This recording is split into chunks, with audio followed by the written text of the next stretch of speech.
Stars and morning bells, not stars that burn and worlds that fell. A backpack, not a blade to wield, just once. A life that won't be sealed, but the script keeps calling loud and cold.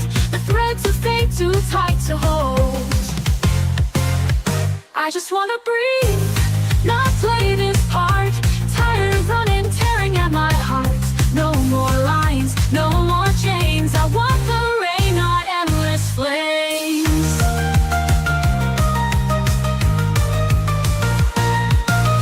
Leo whispers, his voice like stone. A path rewritten, not my own. But what of dreams I can't let die? What of the girl beneath firefly? The stars might burn, the sky might break, but even fate can bend, can quake. I just wanna breathe, not play this part. Tired of running, tearing at my heart. No more lines, no more chains. I want the rain, not endless flames. Not endless flames.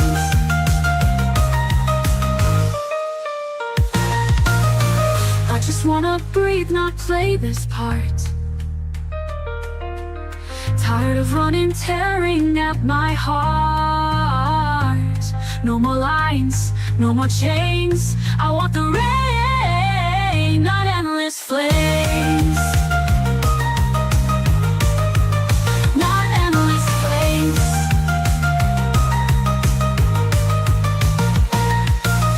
Leo whispers, his voice like stone. A path pre-written, not my own. But what of dreams I can't let die? What of the girl beneath firefly? No, not endless flames.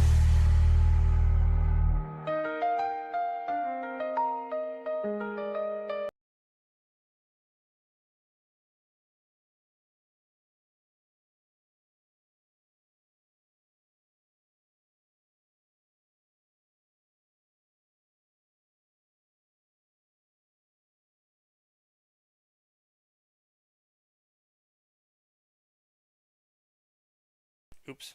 Now I can talk. I was just using it as, how should I put it? I was using it as just a filler for the intro, but I can, you can watch it if you want, or I can play on stream. Up to you. I think he's already clicked on it. It's good. I could use more likes on it. Let's see.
Game up way too high because I was playing the music. Let's turn it down. There we go. We gotta find the main quest. I remember we left the special thing.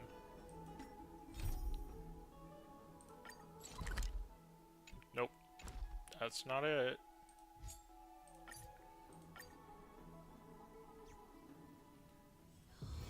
There we go.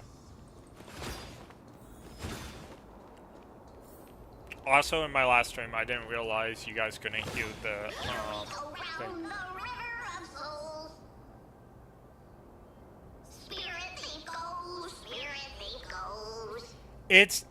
The song's AI, but I don't use AI for the actual clips. The actual clips is all me. So I think people who make music videos solely AI is missing the art of it, but I like that the song matches the character, and that's the reason why I'm using AI for Starrail particularly, because there's not really a lot of great songs out there. There's some good songs I could put it to, but I just feel like when it's a hype game for this, it needs to have like media that's specially made for it. But yeah, the clips is all me, though. No AI there.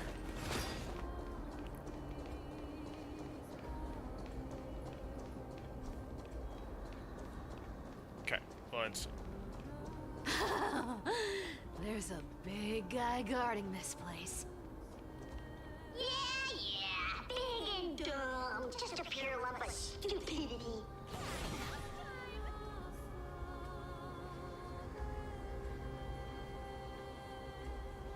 True, true.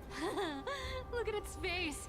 Oh my, how could something be so ugly? I used the Firefly trailer and a bunch of other things, but it won't be her only song. I actually made like 5 AI songs for it, so I'll be dropping them. I also made a Stellron Hunter song, and then I plan to make a song about every planet that we've done, so that's my next like set of AMVs. Yeah, so ugly enough to make even me a little imp without a digestive system. And then I'll probably take a break from making Starrail AMVs, but I have to make a March 7th one still, though, and I have to make a Eventide one. If that ugly brute messes up my face, even the stoic Talantin might end up shedding a tear. Indeed, that would be heartbreaking. Clearly running away is a sensible choice. So, how about you take the front? I'll attack from the side. Right. Fleeing fits a rogue nature. Huh?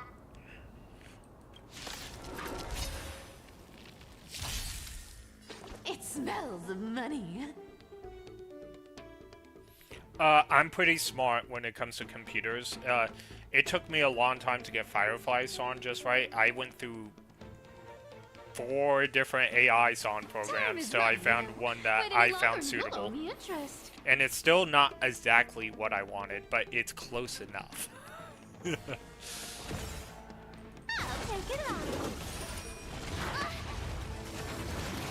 I'll definitely figure it out. Maybe I'll do it more character-based on there. But we'll see, because there's characters that I can put in the song too. I'll figure out. My Stellron Hunter, I'm most excited about that one. But because there's 5 Stellron Hunters, it's a little bit harder to make a song with all of them, where it hits hard on all of them.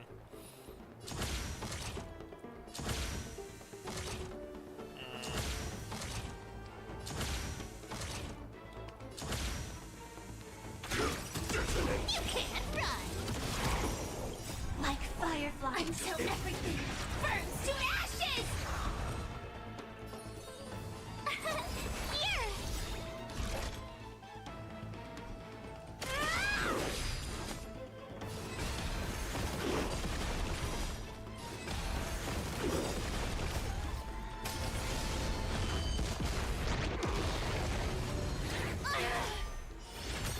Gotta try hard some. Watch this awesome move.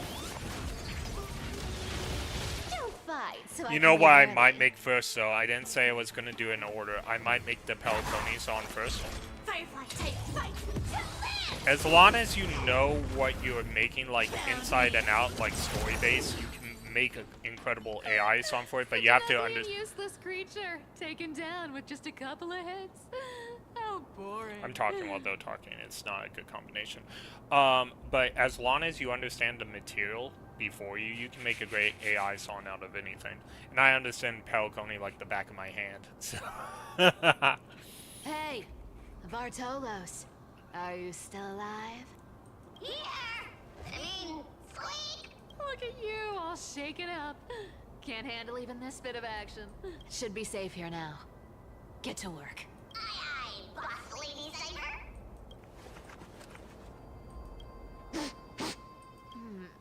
It doesn't smell like anything valuable this time. Since we've already dug it up, let's open it and see.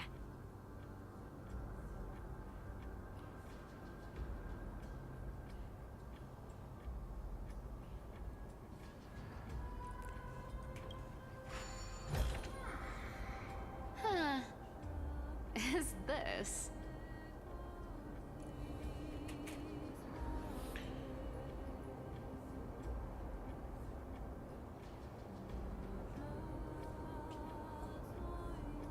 Oh, I'm planning for that.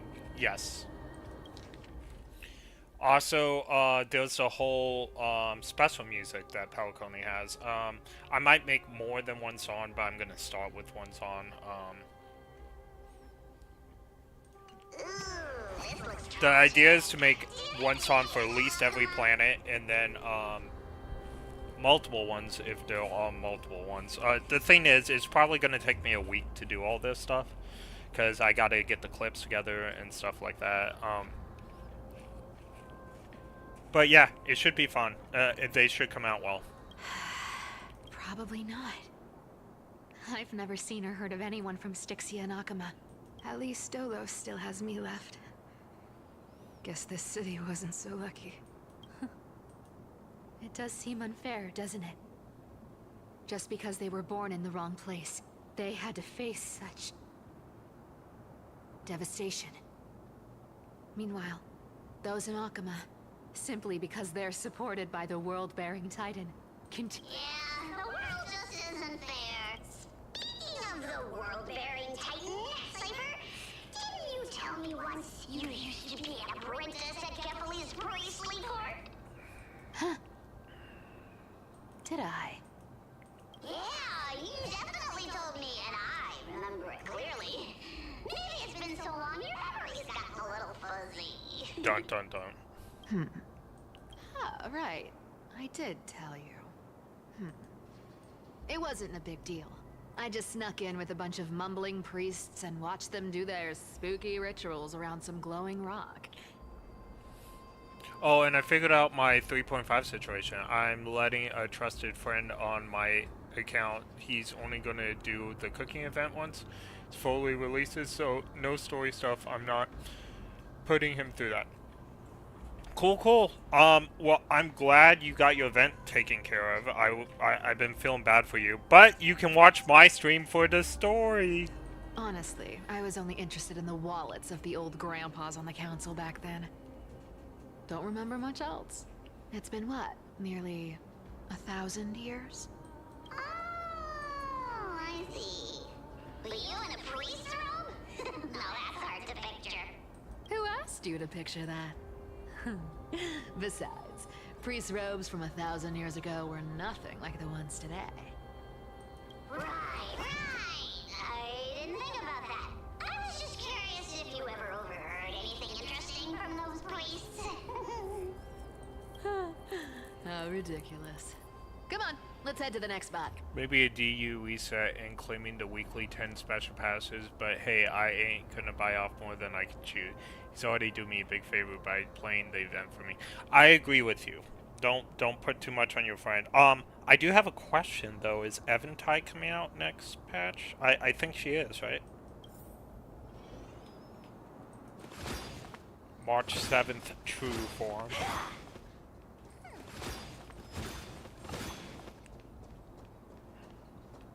Where did this roadblock come from? Ugh, this is so annoying. The treasure is right in front of us. 3.6. Okay, so I got one more patch to wait for. Okay. Oh dear, we're stuck here. But I have a plan. Should we call on that big, noisy, cumbersome hand of Zen? Never thought that thing would actually come in handy. All right. Do you want to handle it?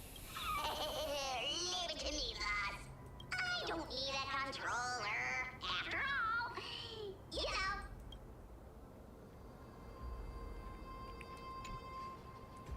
Hand of Zagreus. My darling.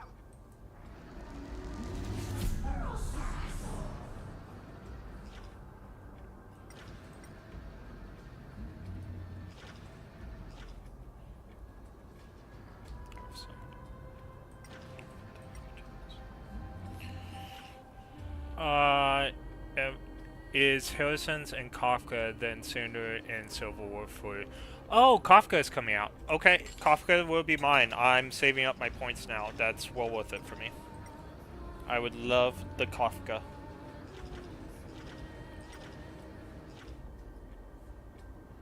Oh, do I punch it? Okay. I was trying to grab it. But it looks like it's a punch. Looks like a charm. Not bad. However, I still don't see how this ties into trickery. Let's go to the next room. Oh, I finished Saber's thing yesterday. I thought it was really well done. I found a bunch of people complaining about it online, but I thought the lore was very tight with Fate, and I didn't see any holes, not big holes, that you can say this didn't have the Spear of Fate in it. It seemed like a real sequel. I thought they did a good job with it. Slow down. That question you asked me earlier. I think I just remembered something. What did I ask? You know, that question. The one you specifically asked me. Right up. Forgive me, boss lady, but have you been under a lot of stress lately? I didn't ask anything. You must have imagined it. Oh. Is that so? Maybe you're right. I have been a little on edge lately. I need to relax. Alright, let's move on to the next treasure trove. Treasure, let's go! Twinkle, twinkle in my chest, how this core flame is the best. Okay, that was pretty good. When it comes to singing, I still sound better than you, boss. Go beyond all time and space. On the journey of flame change. Oh, I think this is funny. I finished it like 5 hours ago. It was pretty well put together, minus the silent art section. I agree the silent art section, but and I'm sure you've watched Fate before and know what Fate Stay Night is, but I was surprised at how well they kept the lore together. Like, it didn't feel out of place. I feel like this is a true continuation of Fate, and like, it didn't break any of Fate's lore. It didn't ruin anything. It didn't mess up anything. I thought it was super good. The only part that I was a little, I guess, I didn't think Odie should have got off scot-free. It's okay he did, because he'll be a bad guy in the future, I'm sure. But at the same time, he was so, I don't know, so into Ron, and everybody knows it, and just got off scot-free. I don't know how that is.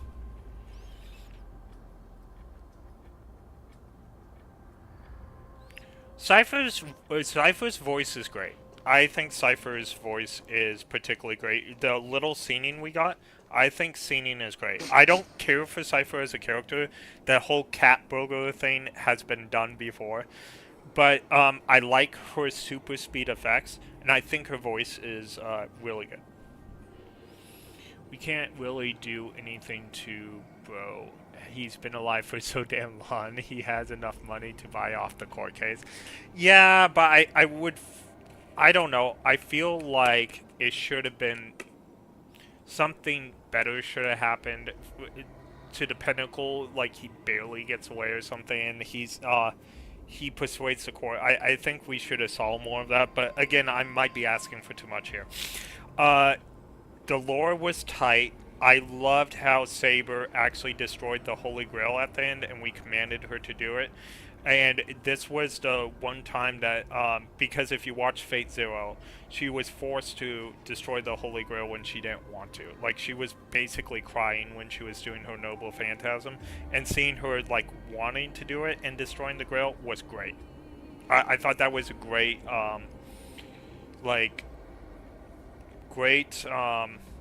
not foreshadowing, but a great callback to Fate Zero, or the Fate Zero ending.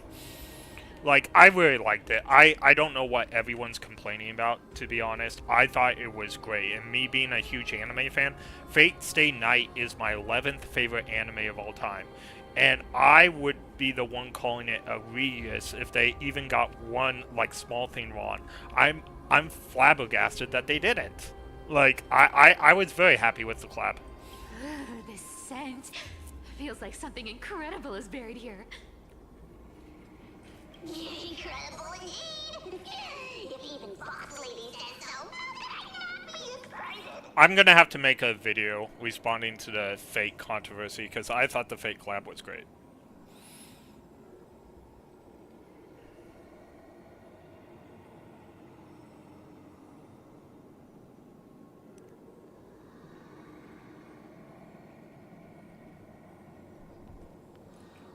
Do I need to give instructions here? Get digging. What? Hey, it's one of those. Isn't this a golden scapegoat? Interesting. Looks like whoever buried this treasure wanted to play a little game with us. Did they? Oh, isn't there a myth about this thing? Those who feared fire became sheep. Those who did not became human. Sheep, humans, whatever. All I know is unlocking this gets us treasure. Here.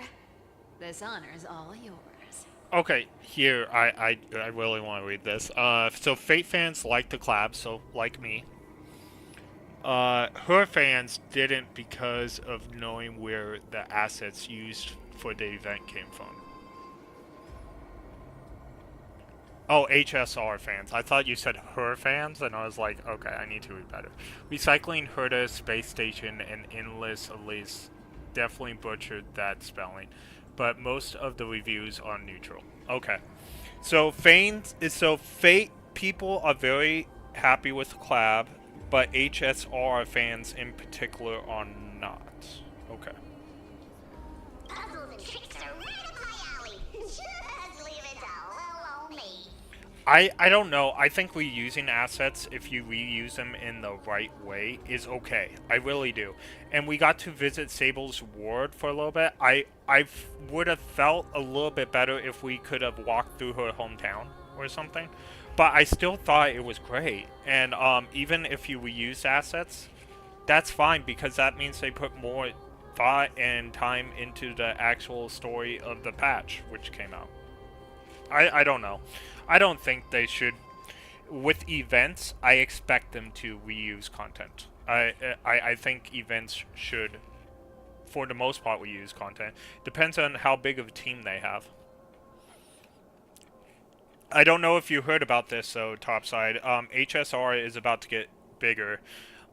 Studio Mappa has just claimed the rights to the Honkai Starrail movie. So they are planning a movie, and it's not going to be directly related to the story of Honkai Starrail, but it's going to take place in the same universe.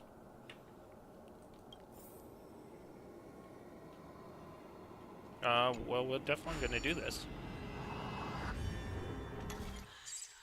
The Honkai Starrail movie, it's a thing now. Mappa just bought the rights to it. Well, this was a super easy one. Like, why even do this? I guess it's a story one, but seriously. Seriously, that was the easiest one I've done so far. Told you, nothing can stop me. It must be because it's a story one. Cyber, it's your turn now. Yeah, Honkai Starrail movie. They said, according to the YouTuber I got this information from, they are setting up for a really big Honkai Starrail movie.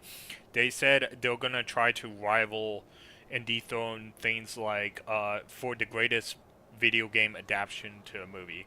So, things like Sonic and Mario and things like that.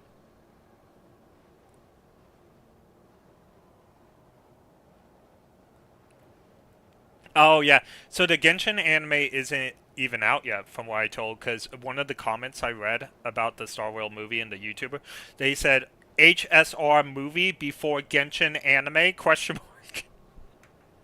And yeah, they're already, so it's already off to a good start from what I'm told. It's not fully announced yet, but it's this, all this information is gotten from credible sources, like really credible. Like this is set in the bag, and because it's bought by Mappa, and I'm not the hugest Mappa fan. I like a lot of studios before Mappa, but Mappa is not a bad one. And they they do things like JJK and all those other ones, but Mappa I expect will do a good job. I like White Fox better, and I like um Wick Studio and Wick Studio, not Wix, Wick, and then there's a lot of studios I like before Mappa, but Mappa is definitely the fastest and probably have the most resources to do it.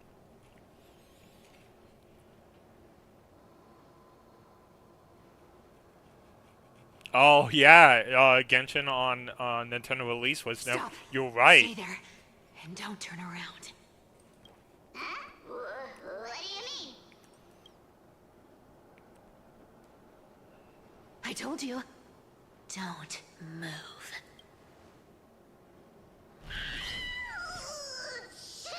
But I would expect we would see an HSR movie in less than 4 years. I think it could be as soon as 2 years. It could be sooner. Mappa has a lot of resources, so if they're as committed as this YouTuber says that they are, we're gonna see a Star Rail movie pretty quick. My poor old back. And it's actually a big deal because it's a Chinese game, so the Chinese have hired a Japanese company, which is not the first time that they've done, but they are actually enemies. So it probably means that they are super serious about this. Shh, quiet. Don't say anything unnecessary. That seamstress. She's listening. What? Boss, do you mean? Stay put and keep quiet. I'll handle her. Whoa, whoa. Seamstress. Getting sneaky, aren't we? Did you think I wouldn't notice your little spies lurking around me?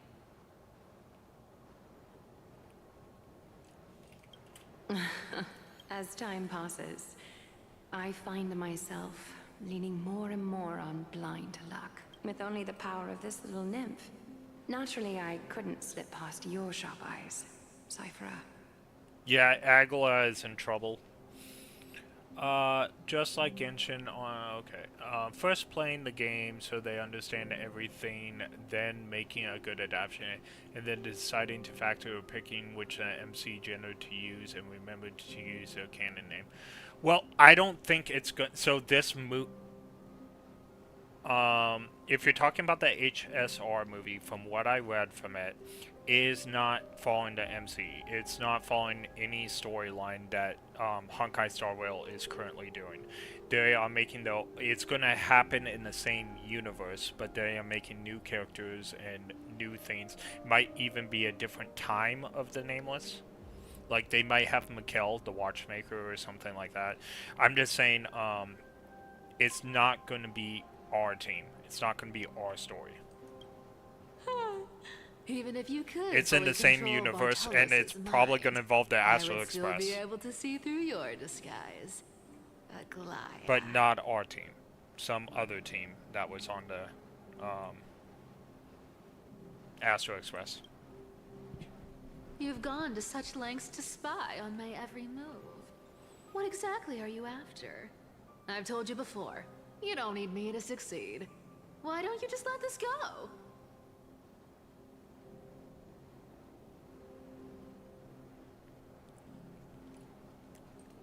I already made an exception and got involved with Castorus and Grey Mystery. Asking for more now. Isn't that pushing your luck a bit too far? I'm sorry, Cypher. I've plotted Cypher. and schemed my whole life. But I never could have predicted our relationship would end up like this. I've spent centuries trying to figure out where I went wrong. replaying every moment over and over. But you've never given me a chance to explain myself, face to face.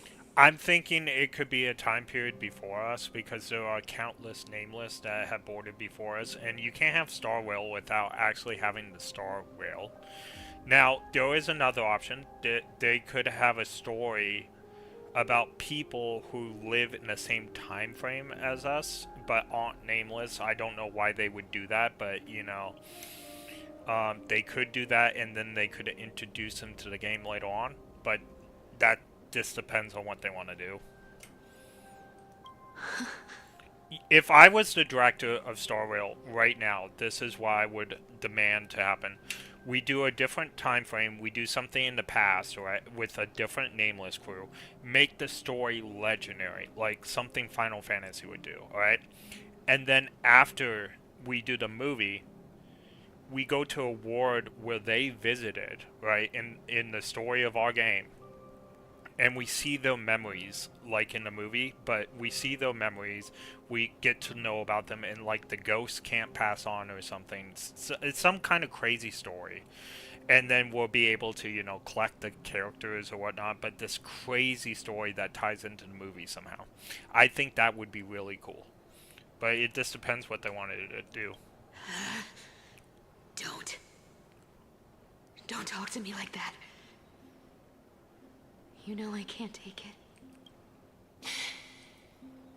1,000 years ago, out of foolishness, I let my silence steal away the most beautiful sound I'd ever known. I see Lens. I saw that name. I think that's a collectible character that's coming out soon. So this time, I must say this to you. Even if it's all in vain.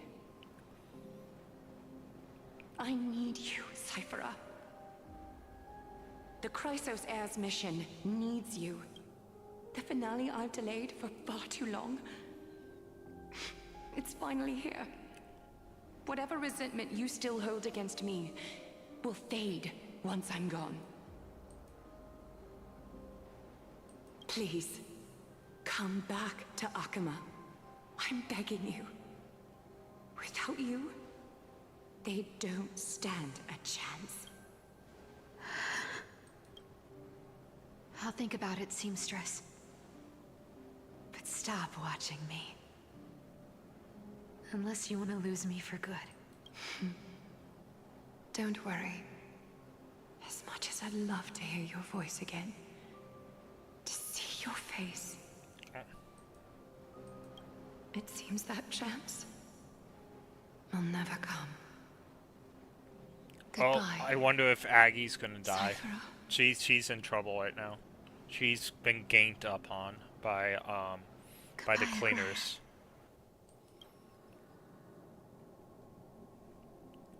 Ah, what a shame. I thought there'd be some real treasure under that goat's head. Turns out, everything in that chest was soaked in water from the River of Souls. Nothing valuable left. Those relics were once priceless. But Here's Zaren's. time has eroded away all that they once were. Yeah, she's the very next character. She's running alongside Kafka. I guess we're gonna learn about her soon, because she just got name dropped. Hearing that from you makes it sound so sad. Wait, why am I getting all sentimental? I haven't even processed what just happened. That horrible woman. When did she...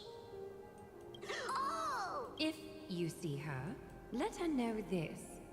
As demigods, we can't avoid our duties forever. Could it have been back then? Do you remember now? Looks like you don't need me to jog your memory. She must have slipped that nymph into your pocket while you were distracted. Oh, I remember that scene. That's why we got this scene. Don't underestimate that bug. It's every bit as dangerous as the seamstress's golden thread. Let your guard down for even a second, and it might take over. Make you spill secrets you'd never share otherwise. Whoa, that's like some brainwashing monster straight out of the black eye! Boss, how did you realize something was wrong? I'm curious, what exactly did that nymph make me say? Actually, it gave itself away very early on. Speaking of the world-bearing titan, Cypher, didn't you tell me once you used to be an apprentice at Kephalie's priestly court? We've been partners in crime for 1,000 years. We've talked about everything there is to talk about. Except for that one experience at Dawncloud. I never told you about that. I absolutely wouldn't have shared that with anyone. Interesting. Boss lady, there's a chance Aglaya wasn't trying to trick you? And as far as I know, the embodiment of trickery despises that golden thread which forces people to speak the truth. You'd never defend Aglaya, isn't that right? Zagreus. Oh, but Thalos is Zagreus? That's why he can control Zagreus' hand. Oh, wow. I thought she was the demigod of Zagreus. Like, You have a terrifyingly sharp mind. interesting. After all, I'm the only one in the world who knows you're still alive. To make sure you survive the Titan trial, I had to fool the entire world. If you want to keep that lie from falling apart, you'd better keep playing your part in the days ahead. Even if it weren't for saving my worthless little life, I'd still walk through fire for Cypher without hesitation. You may have been reduced to this form, but you still haven't lost your way with words. That's why he can control Zagreus' hand without using a console. Speaking of which, Cypher, you're not taking that wicked woman's words to heart, are you? Life's been pretty great lately. Why get into trouble now? Honestly, I've been thinking. Maybe a trip back now wouldn't be too bad. You're back again, Cyphera, your face. I need clothes. Anything. Just throw me something. A piece of cloth. Cat's will do. got claws. Just enough to She cover the knows how wounds. to play her cards right. Perceptive one. I'll give you Cypher that. Yeah, I'm kind of trying to think how she has super speed, because if she didn't, how did she keep Zagreus alive? I guess she has Zagreus's power, but she didn't take out Zagreus. So how did the core flame get interesting. I'll have to think about this. I think I have ideas. I will pay back the amount I owe. I promise. You're bleeding golden blood. Yes. What about it? So what if I'm one of those Chrysosairs they talk about? Those infinitely strong heroes. Cyphera. Oh, I'm sorry to disappoint. Who knew that group of amazing people would include me? A pauper. Thief. Con artist. Maybe I should just make another cut to drain all this yellow stuff out of me. Stop it, Cyphera. I'll give you clothes. Warm you up. Stay here. Stay in my workshop until you're healed. Aren't you going to ask me how I got these wounds? Right. What's the use? I'm so good at lying. Even your golden thread can be fooled. If you can't verify the truth, why bother asking at all? So the problem with what you're saying right here is Circeus was still alive inside of Anaxis because she took over Anaxis to keep him alive, right? But the problem with the Anaxis theory is Anaxis' body couldn't hold the core flame without doing the trial, which he didn't do till later, right? So he only could survive 15 hours with the core flame like he had it. Now, she did the trial just like Anaxis, but how did the core flame... I guess she did the trial sooner than 15 hours and tricked everybody into having Zagreus dead when he wasn't really dead. But how? I don't need to ask.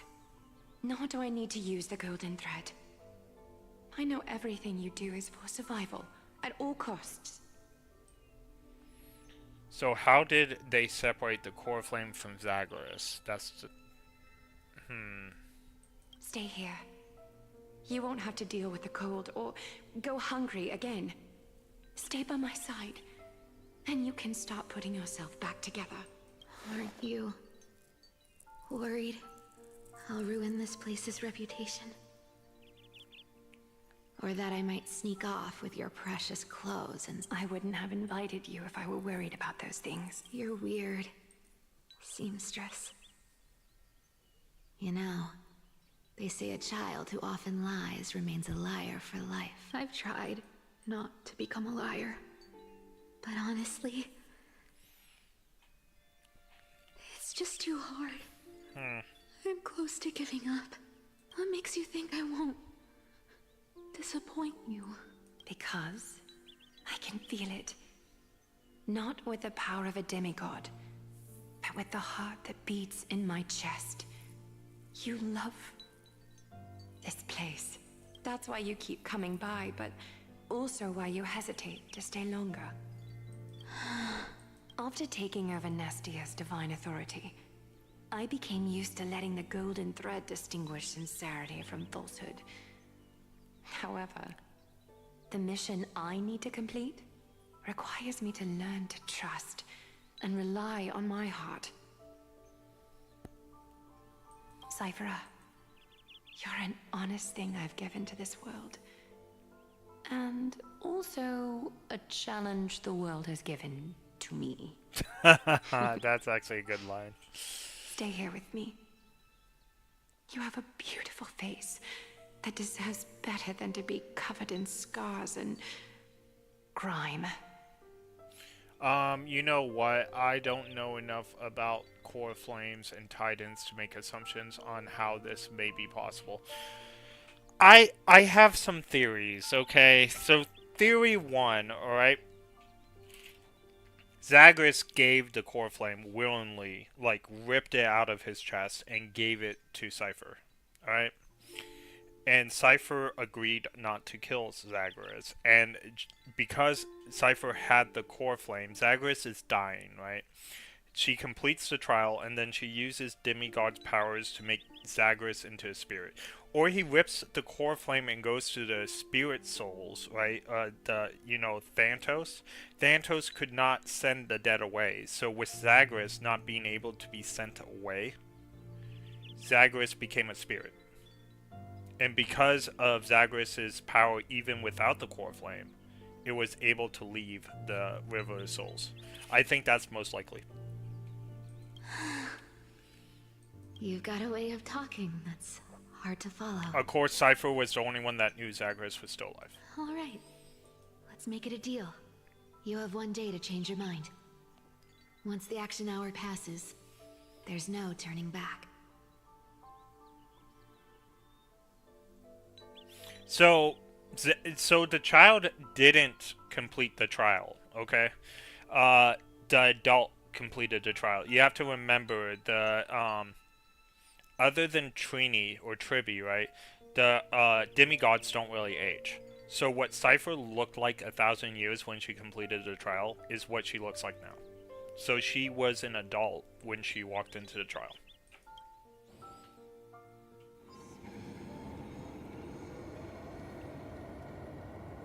These folks in black are not responding to provocations, or do they seem intent on fighting? What exactly are they waiting for? I can't wait for Don Han to be voiced again. Pressure, fear, planting seeds of anxiety. It seems this is the strategy they've chosen. Huh? An organization that sees it as their mission to eradicate the Chrysosphere. I read some channeling account stories of the cleaners using alchemy arts to implant fragments to memories into the successors, ensuring both identity and hatred live on. From what I know, these stories are true. The kindness we know today, strictly speaking, is the 27th kindness. Oh, this is where we get the body swapping lore that you told me about earlier.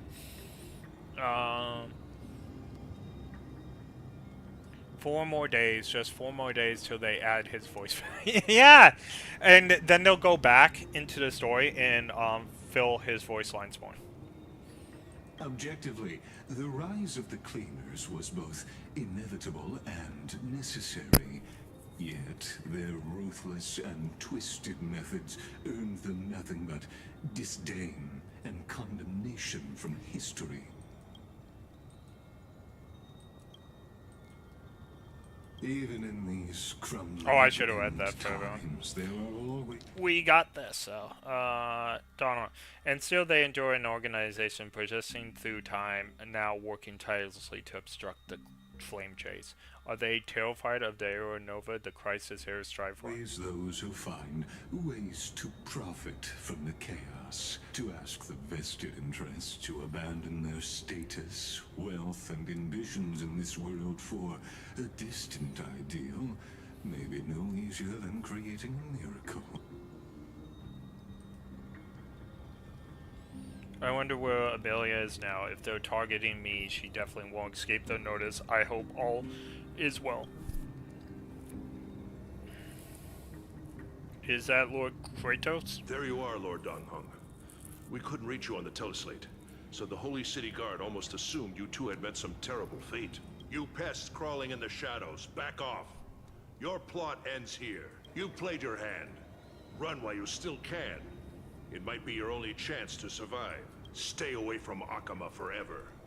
If you set foot there again, the fury of its people will tear you apart. Because Aglaya is dead. And in the eyes of the Holy City citizens, her blood is on your hands. Aglaya? What? We didn't see her die, but we saw her cornered. I don't think she's dead, because I saw it. I will wonder what will happen to Sia's voice, VA for Himiko. I wonder if her voice comes back in 3.5. I can find that out for you. Let's take a looky.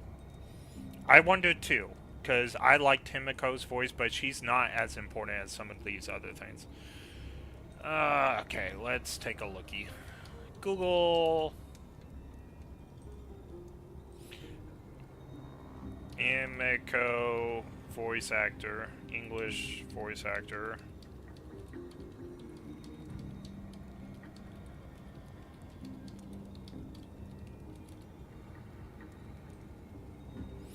It's not confirmed for the original voice actor Himiko will return. There is a possibility she will. Some English voiceovers like Himiko and Don Han were missing for 2.7 because of the strike.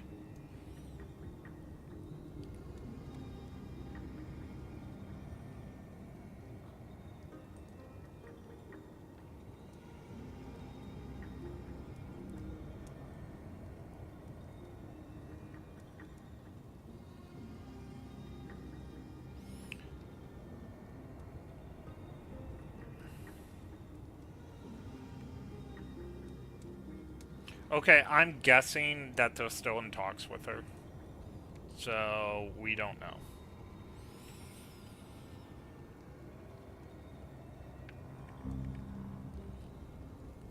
She did. She did. The reason why she spends time in the bath is she is, like,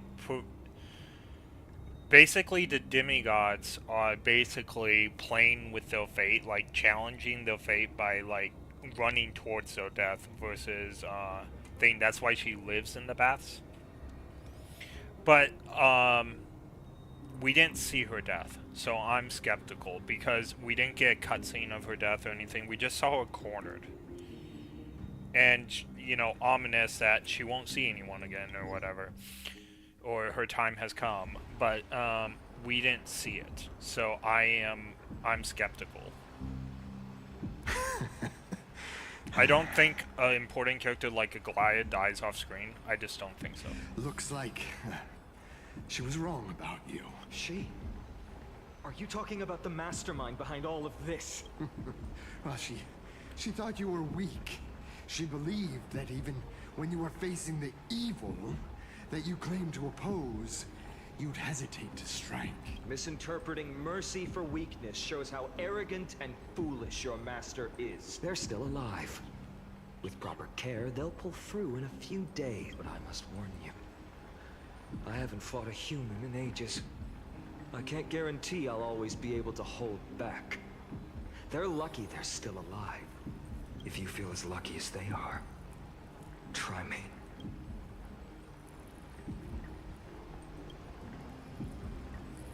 Finon is seriously upset. Get out of here.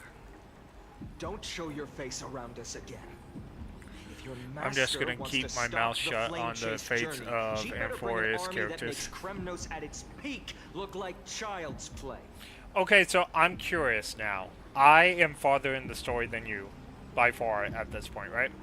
How do you know the story? Oh, I guess you're watching on YouTube, aren't you? My bad. You probably watched all those scenes on YouTube before I even... Yeah, okay. Never mind. I figured it out. I've said it more than once, Lord Finan. We're not here to start a fight. We came only to ensure you weren't anywhere else. While you were unaware, we already accomplished our mission to buy time. So, Lord Finan, until next time. And we just let him get away. We just stand there. Are you okay? I'm fine. Anyone who uses innocent lives as bargaining chips has gone to...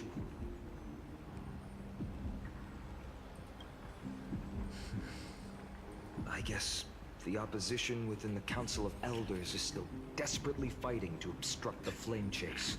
If the conspiracy is exposed, they'll be hunted down in the Holy City like rats with nowhere to run.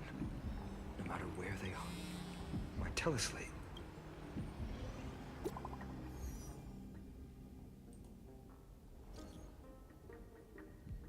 The Ward Wound Web operations will be temporarily suspended. Please stay calm and remain in your home.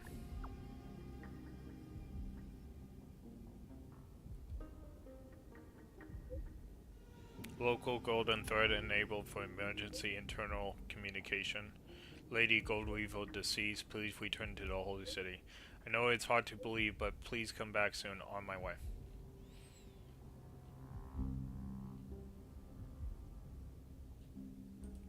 Comment maker. Aglaya, is this blasted? Those guys.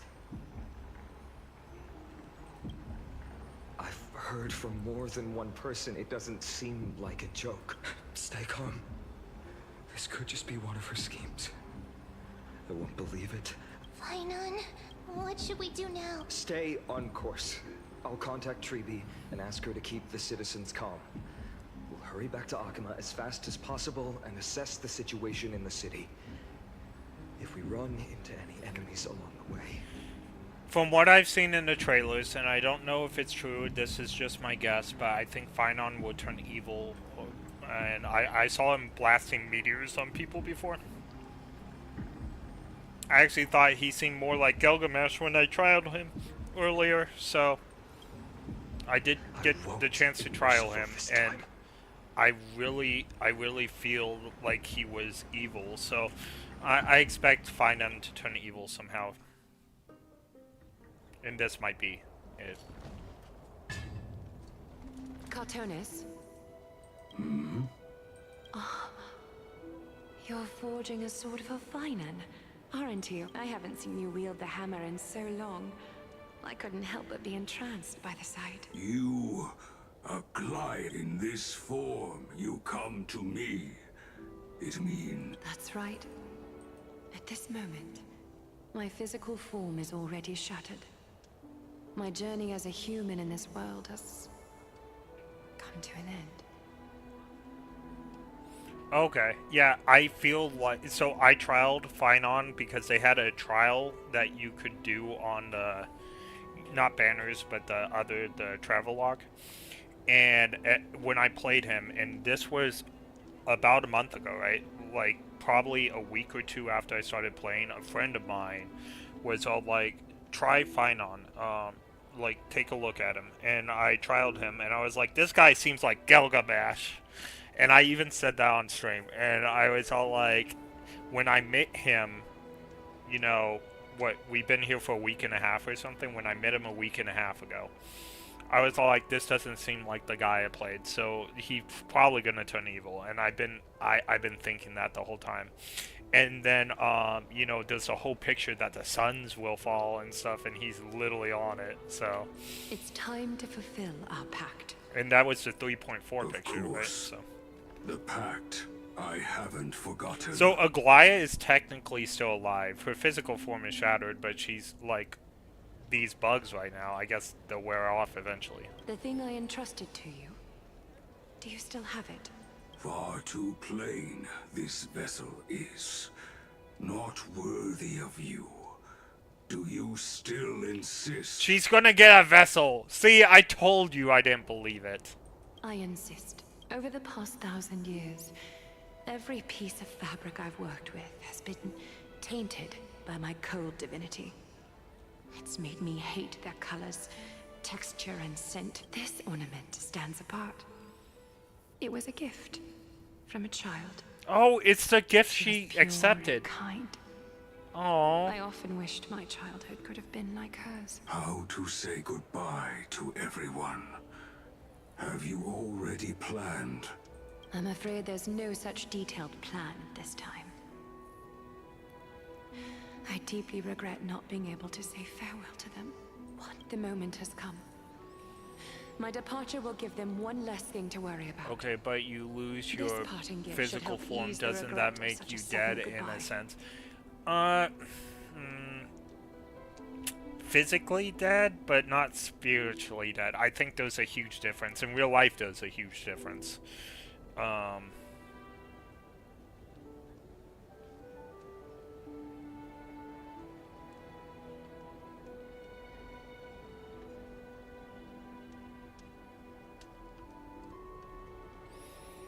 that's my hotel group for my next con I'm going to. Invented for the Titans, Kremnos' soul-forging technology was. Though divinity it retains, filtered out, the remnants of humanity will be. Interesting. I like that. Is that what you want, Aglaya? You've confirmed this with me repeatedly. Yes, Cartonis. I need you to do this for me. Condense my divinity into this ornament. It might still be useful in the future to help them complete their mission. Selfless until the end. Envy that child, there's no need to. Already lived a grand life your humanity has. Your praise puts my heart at ease, Grand Craftsman. Now, please, take me through the last tempering that fate has to offer.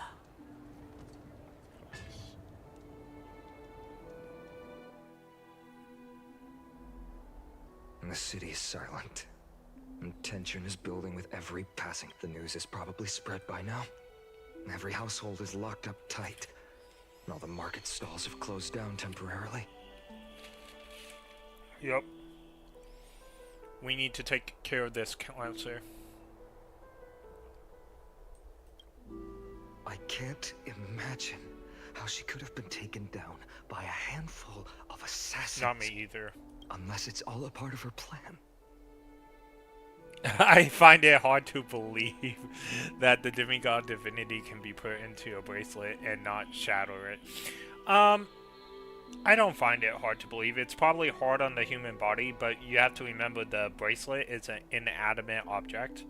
It's not fighting with something else. You know, your being is being transformed. The bracelet is not being transformed in the same way a human person would be. If this is all part of a larger plan, Treby must know something. She just couldn't say it in the message. Let's put this in the aspect of like fake lore, okay? If you've read Harry Potter before, Voldemort put his soul into different items that Harry had to find along his journey and kill it. But he put his soul in different items, and the items changed, but they didn't break or anything like that. It's something like that. Let's go find her. Yeah, Uh, it's a basic trope. I mean, World of Warcraft has it, Final Fantasy, where like something is enchanted with divinity or something like that. It makes the item more special than it would have been. Now you do have other lore that like powerful enchantments could break a weapon and stuff. That stuff exists, but they're not doing it for this game. You just gotta go with it, because it actually makes sense with other canon material, but not with some other ones in fiction. Like I said, just think of Harry Potter and the Horcruxes.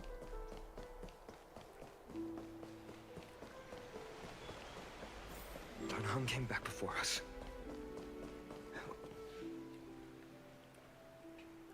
Oh, you're back. How's everything? No injuries, I hope? Don't worry. The cleaners didn't lay a hand on us. Lord Krateros, were you in the city when it happened? What exactly went down? Regrettably, no one knows the details of that moment. Eyewitnesses only saw... It's fine. Just tell me. Eyewitnesses at the Memorial Palace saw Aglaya fall from the Chrysos airbath. Oh, God. She showed no signs of life by the time the Holy City guards approached to check. They were too afraid to jump to conclusions. After all, she was a demigod who lived for over 1,000 years, the leader of the Chrysos heirs.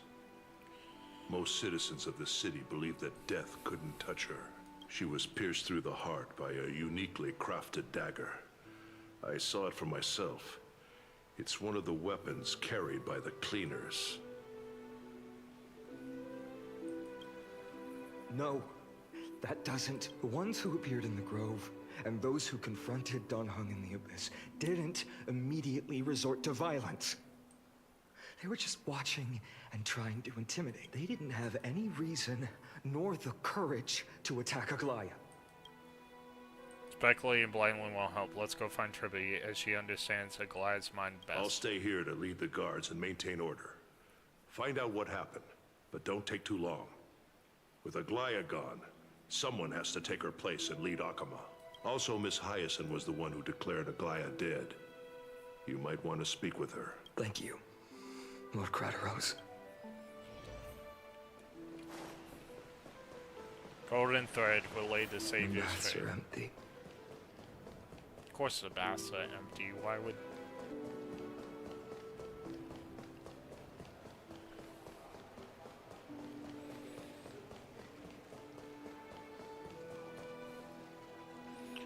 Also, I feel like it's time for the Trailblazer to get some new clothes of her own. Does her past give her new clothes? I don't even know. I don't think so.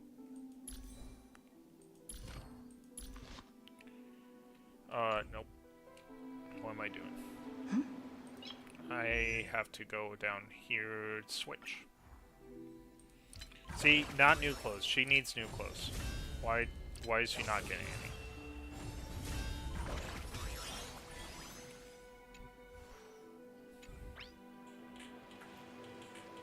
Is she playing a video game? That's funny. That is funny.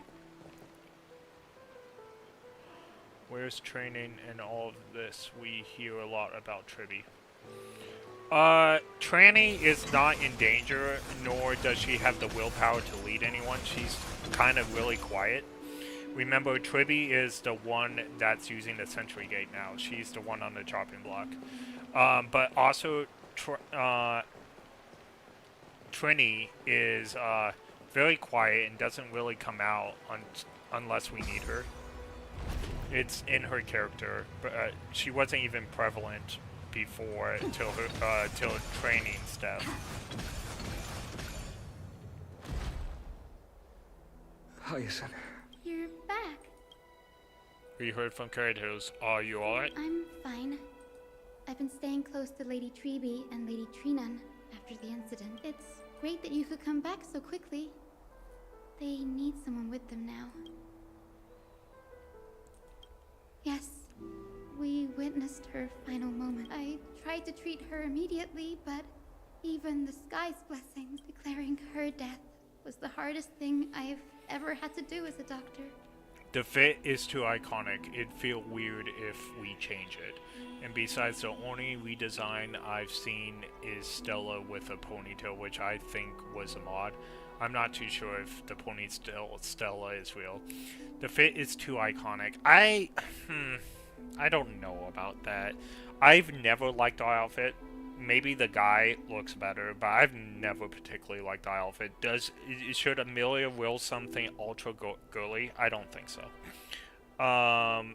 Is her outfit fine? Her outfit is fine, but I feel like we could have a better outfit somewhere. I don't know. That's just me. Untapped potential. Don't push yourself. You're carrying a heavier burden now. Please, don't fall.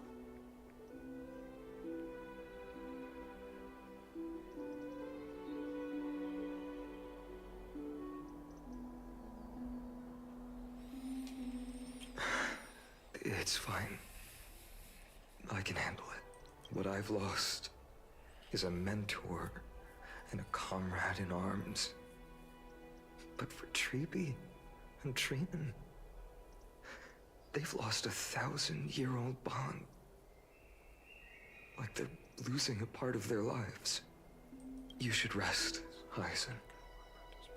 You've been awake for a long time, haven't you? Okay. See you later, everyone. Next, we should visit Lady Treeby. Give me a second, guys. I'll be right back.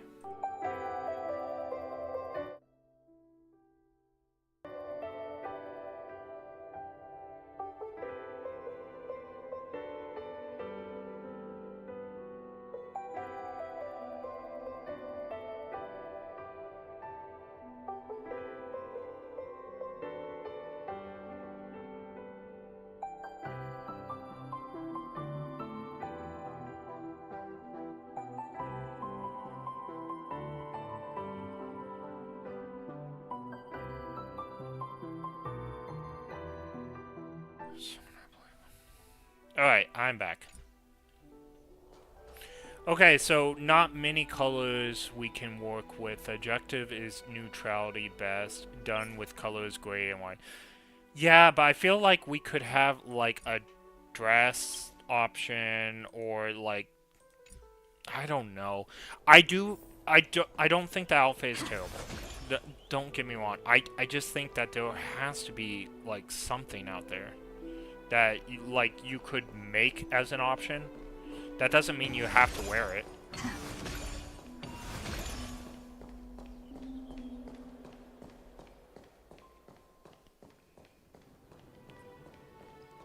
Gray and white, I think would be, I think that would actually do really well for us.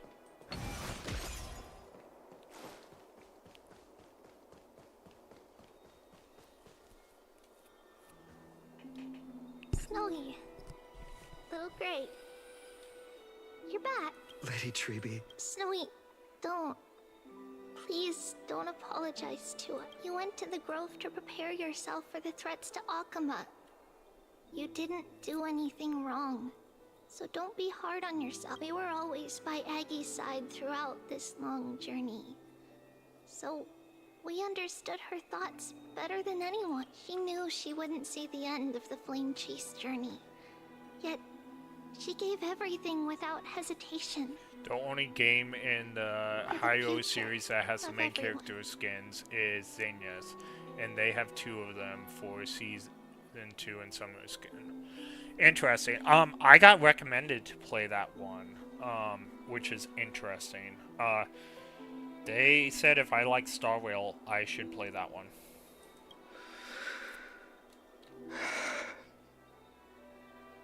They didn't say it was better than Starrail, but they did say it was similar. Right now, the last thing Akama needs is a leader wallowing in self-pity. The scroll over there was entrusted to us by Aggie. She instructed us to hand it over to you when the time was right. I think now's the right time.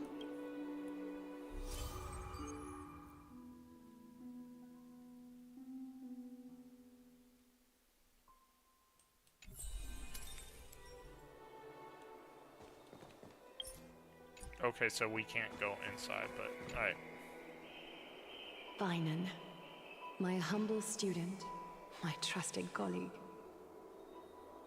ZZ is unnaturally funny when it wants to be. So what I might do now is after we catch up, and of course do side quests, which it's still going to take me a while to catch up. Or maybe I'll start, like tomorrow I still have a day off because I'm still recovering from my medical stuff. Which actually went really well, by the way. I'm so happy it's over. I can eat and everything went fantastic, thanks to God. So, but, tomorrow I still have a day off because I took an extra day off to recover. So maybe I take a look at it. That doesn't mean I won't play this, but that does mean maybe I'll do 1 or 2 hours just kind of checking it out, see if it's something I want to play. And we do that before Genshin, because Genshin is very long. Genshin is going to be the longest out of all these games, right? So. As I write this, you are locked in a battle of words with the Council of Elders, fighting for the survival of the Flame Chase journey on a battlefield where the smoke of war is invisible. I deeply regret and feel guilty for hastily pushing you and the Trailblazer into the debate. But please forgive me. At that moment, I could not afford to show any sign of weakness before you, as it would have crushed your morale. I considered the debate a routine affair, assuming I could win merely with the support and experience we'd accumulated over centuries. But I underestimated Kindness and her party's cunning, and also the deterioration of my own senses. I'm gonna miss her model, though. I think her model was pretty cool. Is she a playable character? I would expect she is, right? The trap was likely set by the debater Calictus. He had prepared a severed golden thread in advance, revealing it to the public when Kindness was faltering in the debate. The tutorial is very player-friendly and will playable. The more mechanics are taught throughout later in the story. Okay. Good to know. He claimed I was reading everyone's thoughts with the golden thread to cheat in the debate. I could have countered that low tactic in 100 ways. But my words slipped out before I could even think about them. I guess I should ask, because you played both of them. And it's kind of unfair because Starrail has the longest story so far. Between ZZ and Starrail, what do you think is the better put together game as far as story and content, I guess? And not who has more content, but better story and better content, I guess I should say.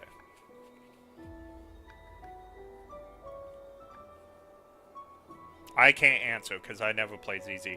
I did think I played ZZ 2 though. There was a demo at Anime Expo, and I did play that for half an hour.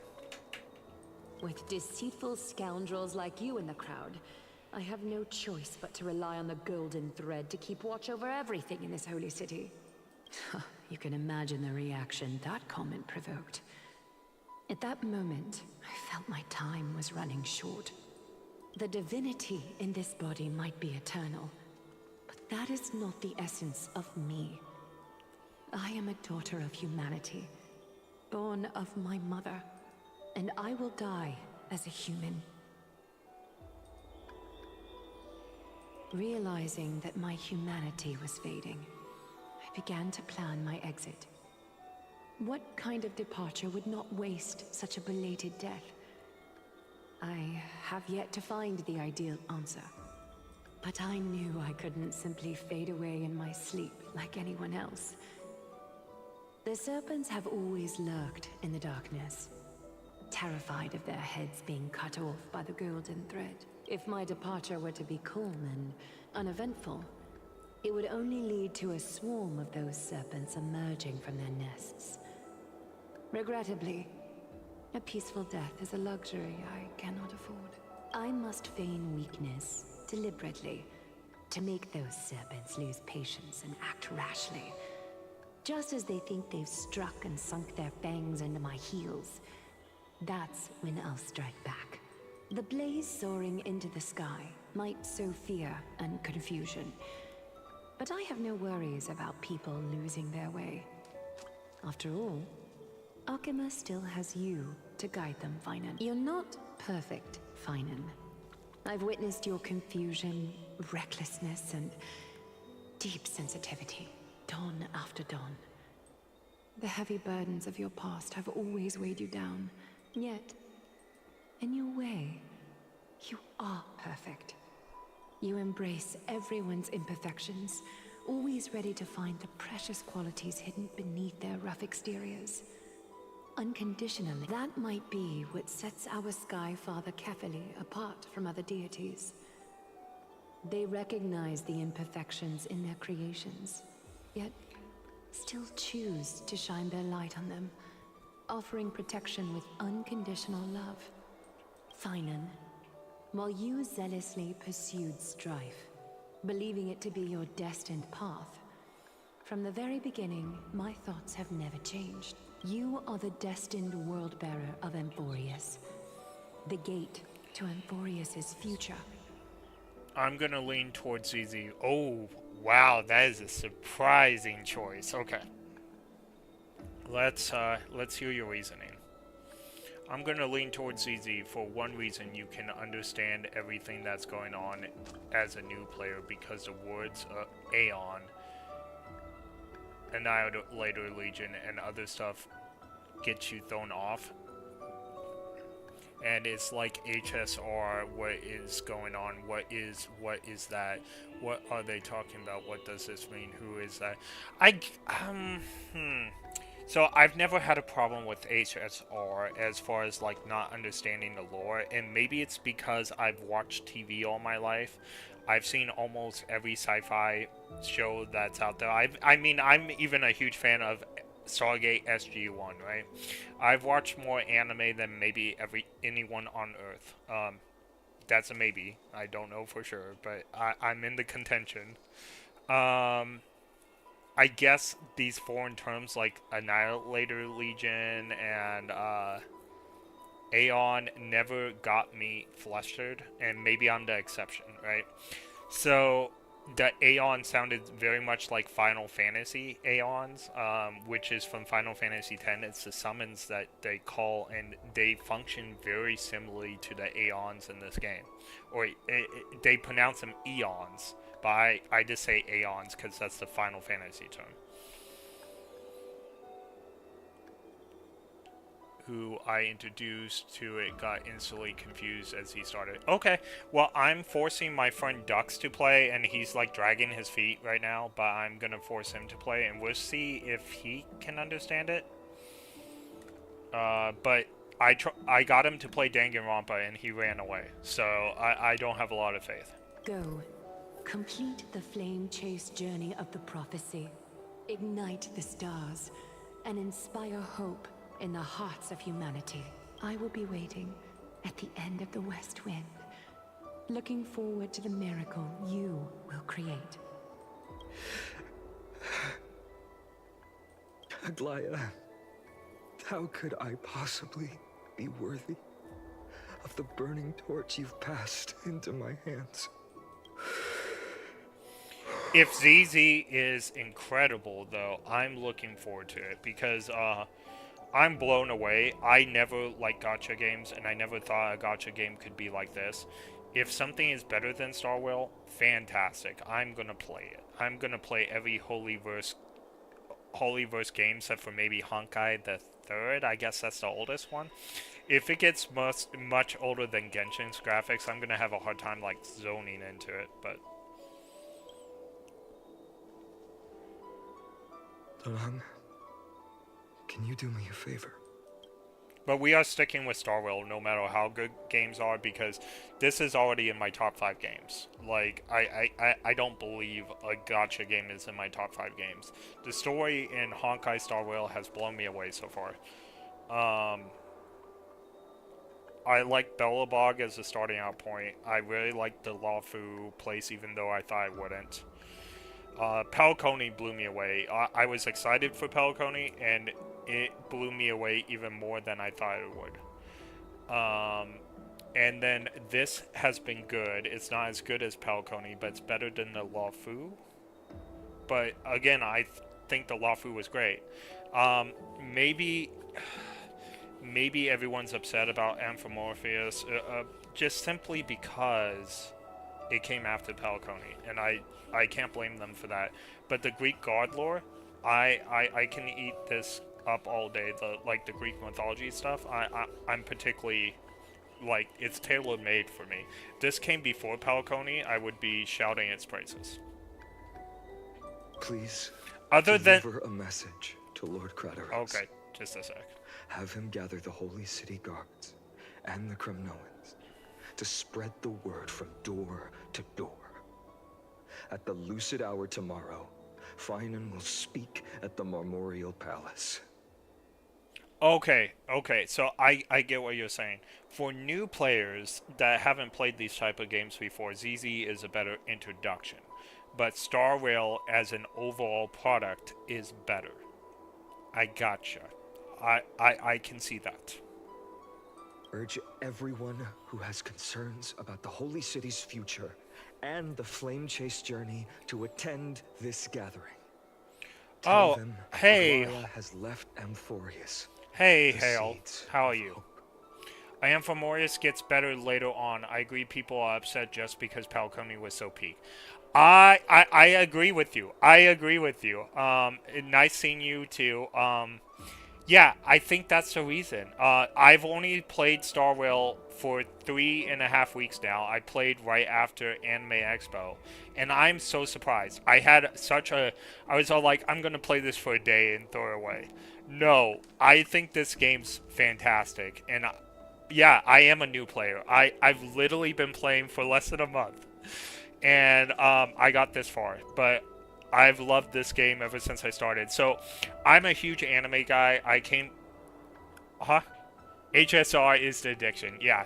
So, I refuse to play this on my phone because this is peak. Like, the story writing, I love story games. Story games are my favorite. Legend of Zelda was my favorite. Final Fantasy, stuff like that. And I never expected the story to be so good. I have eaten this up. I have had 14-hour streams someday just because I fell in love with this game.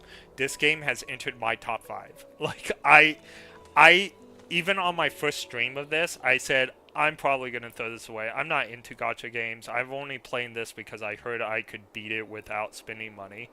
And honestly, I'm ready to spend that dough if there was something in the shop I wanted. I'm playing this game more than Final Fantasy 14 now. Like, it's bad.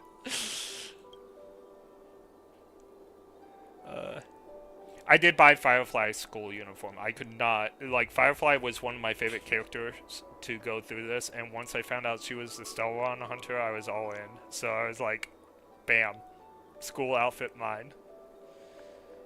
I'm fully free to play, so it's doable for sure. Yeah, no, I agree with you. I haven't paid any money other than buying the cosmetics for March and for Firefly, because they're both my favorite characters. So I was all like, why don't I get them some outfits? But that's mainly all I bought. I did have some leftovers, so I bought Herta's, like, special bag, and I was able to upgrade a bunch of people with it, but still, I wouldn't have bought that bag at all if I wasn't buying the outfits. I just had some leftover. Understood. Thank you. It's been a harrowing day for everyone. Please make sure to rest well and collect your thoughts. I need to prepare.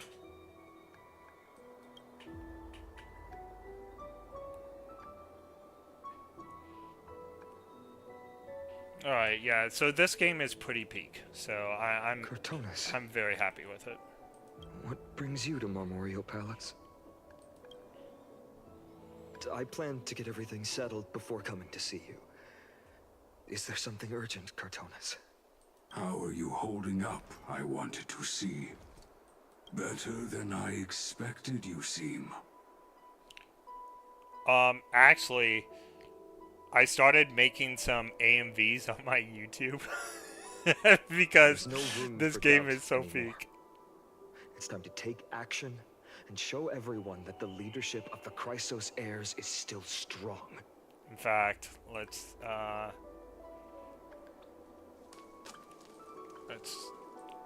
here.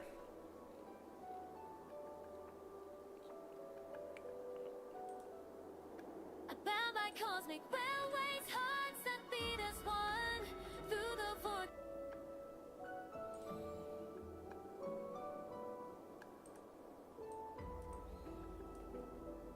If you were interested, there's also a Firefly AMV on my channel as well, but only if you're interested. Right. Your assessment is... Now, here. Take this. Oh, shiny sword. Is this it? You've completed it. Wait, you know my channel? That is me. Yeah. Dawnmaker. The name I've chosen for it. Before dawn, prepare for battle. For tomorrow, wield your sword. Befits your stature, it does. Chrysos heir. Well, thank you for watching my stuff. I appreciate it. I am in it for the long haul, so... Dawnmaker. Unbelievable. You've never seen that black-clad swordmaster. Yet you've recreated this so precisely, just from what I described. Precise your description.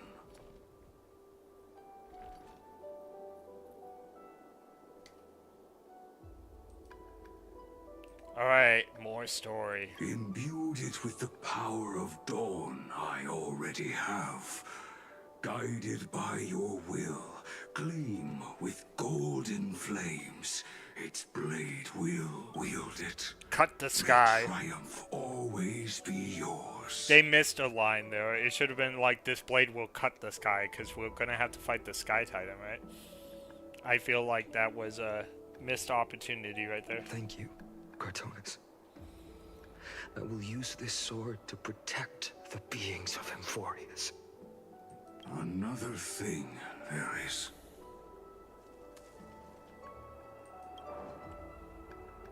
What's this? Stored here. The remnants of Aglaya's divinity are. This was her commission. Her death she had long foreseen. Can she still hear us? It's difficult to confirm. About divinity, we know very little. In this way, she wanted to be with you. Always. I love people playing HSR too. You should stay tuned to my YouTube channel, because I think we're gonna do it as a recording and versus a stream. But I'm forcing my friend to play HSR. He's dragging his feet, but I have literally talked him into doing it. So we're gonna record and edit and put it out as videos on my channel. But I have literally twisted his hand and was like, "You're playing if you want to be part of my channel." Yeah, so that's literally what I'm doing. I keep on telling him how great this game is, and he won't believe me because I tried to make him play Danganronpa and he couldn't get into it. But he only gave it one, like, 2-hour play. He didn't, like, get to the good parts. So I am gonna have to, like, be more forceful in this playthrough. So I understand. Let me keep it. With this, I'll have another constant companion by my side. The good thing about this playthrough is the characters are voiced. He didn't like voicing the characters. So because the characters are so well voiced in this game, we won't have that issue. So I'm sure I can get him to play the whole game.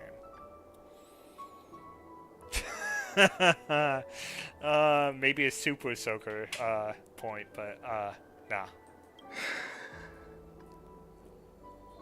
May this world never have a need for a deliverer.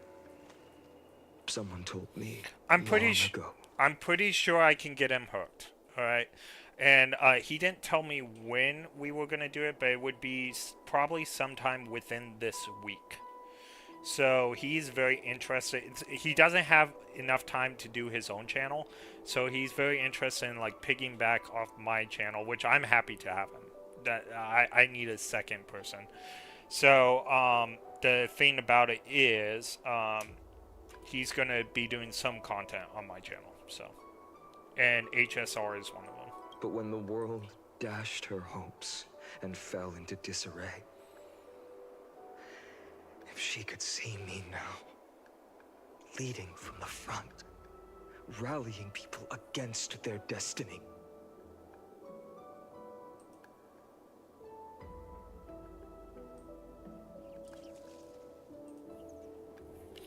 I have to check in and watch that for sure. Yeah, make sure you do. Also, you can see it's because I was dealing with sound issues and stuff. You can also watch my first reactions on my YouTube channel too, but they vary in quality. But like the first stream, I think the sound was too loud in the game, so it's like overcoming my talking. But we got through that. But you can see all my streams on, if you go to the live section of my YouTube, it has every single stream I've ever done of Honkal Starrail, and you can see it from the beginning if you wanted to. It's my genuine reaction. I've never played a Holyverse game other than Genshin for like level 10 before this, so. She would surely smile. Well, that's good. Like I said, it's varying in quality, but once I get to Falcone, I'm like super happy. Like, I am like on cloud 9. I think Falcone is one of the best, but because I was streaming so much Honkai, I was not as insightful as I normally am when I play a game because I was almost racing through it. But at the same time, there's still a lot of good stuff in there, so.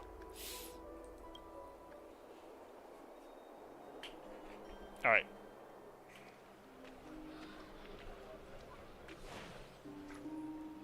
How will the Holy City continue without Lady Goldweaver? Look! Lord Finan is here. Will he step up to lead Akama?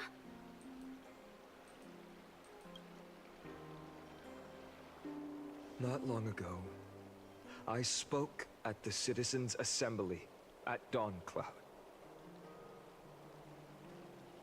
Yeah. I wrestled with every word, searching for the right ones to rally support and keep the Chrysos Heir's flame chase alive.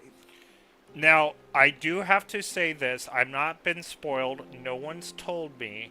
But I got to trial Finon back when I was at Belobog. Because, like I said, this journey has only been like 3.5 weeks, right? When I was back in Belobog, someone told me to, because they wanted to show me the graphics, they told me to, like, check out Finon. And I was like, okay, I'm gonna go check out Finon. And I played him, and I was like, this guy is like Gilgamesh from Fate. And I said that even before the Fate collab. Like, I started playing 3 days before the Fate collab began.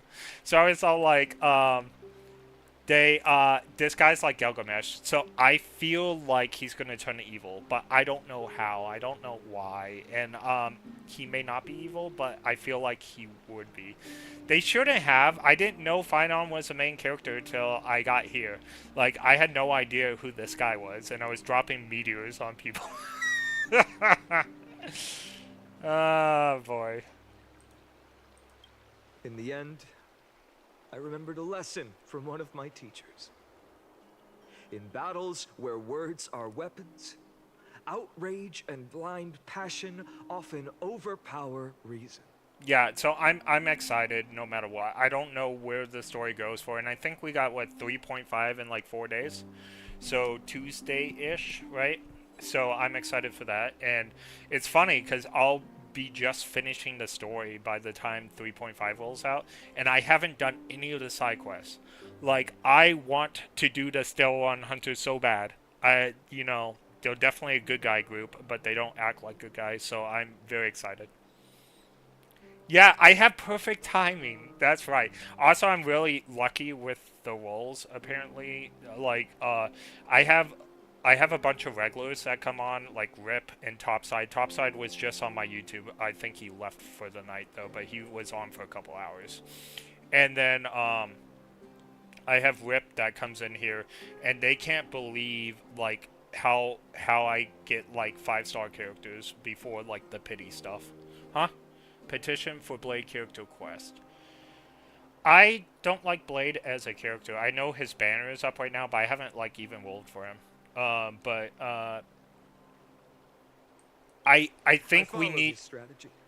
I think we painted need my opponents as nothing more than pests, tore apart their character, and laid out their crimes. I think we need more lore on Blade. I think I can learn to like him. I just don't think we have enough lore. I think Kafka is so interesting.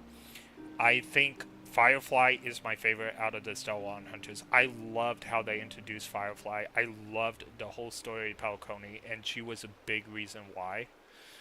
I think Blade can be interesting. I think I don't identify with Blade right now is because we don't have enough of his backstory. We don't have enough character building. He merely grunts when he's on screen. No, I haven't seen a single unlikable character except for Pom Pom.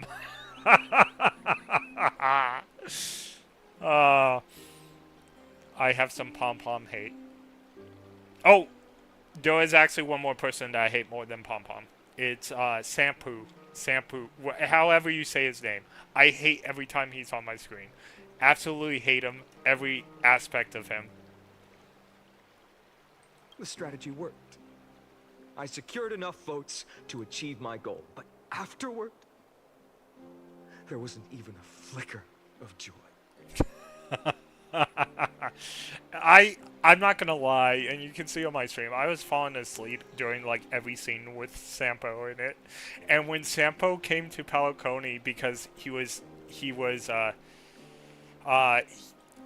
a disguise by Sparkle, right? But when Sampo came to Falcone, I was like, no! I was like, and then he came for the Holy Grail War, and I was still like, no! I realized that apparent I'm gonna make a hate masked Sampo a video. deeper failure. In my pursuit of success, I fueled division and strayed far from my very purpose that led me to the Flame Chase journey. This journey was supposed to unify, not divide. To strengthen us, not weaken us. Dun dun dun, not weaken us. Alright. It was the gold thread that mended our rifts in the past. Some saw it as a means of surveillance, a tool of control.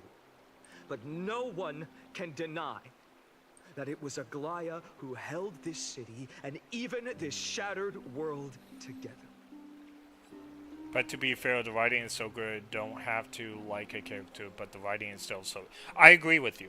I do not hate that Sampo is in the game. I hate seeing Sampo. I hate every scene of Sampo, but does he annoy me to where I take points from the game? No, he does not. Even the most despicable character in this game is better than a lot of, like, mediocre characters in other games. I love characters have distinct personalities, and for a gacha game coming out of China, I'm not gonna lie, feels like they're putting story first before, like, I don't know how to put it. I never expected this game to be as good as it has been. How should I put this?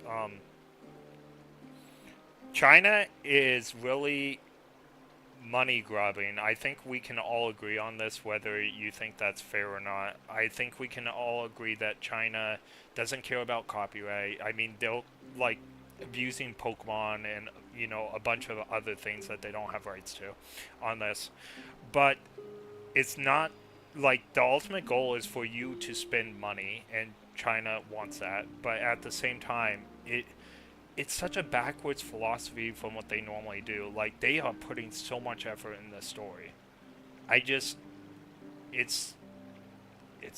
like an oxymoron. What can I say?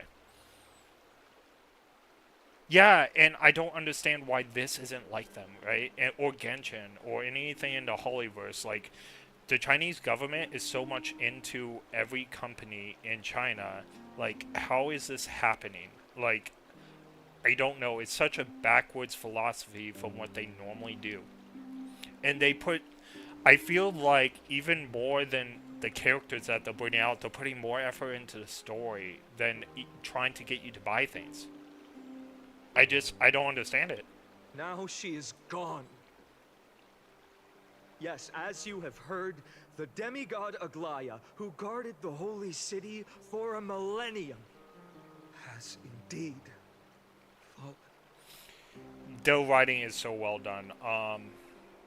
I have no quarrels with it. Like, this is on par with like Final Fantasy X or 14's writing. Like, everyone talks about the story in Final Fantasy 14, and I am a player, so I can talk about it. This story is on par with that MMO. It really is, if not slightly better. And I hate to say it, but like, Final Fantasy 14 is a beautiful epic story that keeps on growing, and it's fantastic, and the writing is normally really good. But HSR is somehow doing better in my eyes. I guess. I don't know if I would say that if I started out with HSR, because there wouldn't be a lot of content to go through like I'm going now. But they have me hooked. And they may have me hooked for the rest of my life, or however long this game continues. Like, I don't see myself dropping the game unless it gets like super, super bad. But I don't see that happening.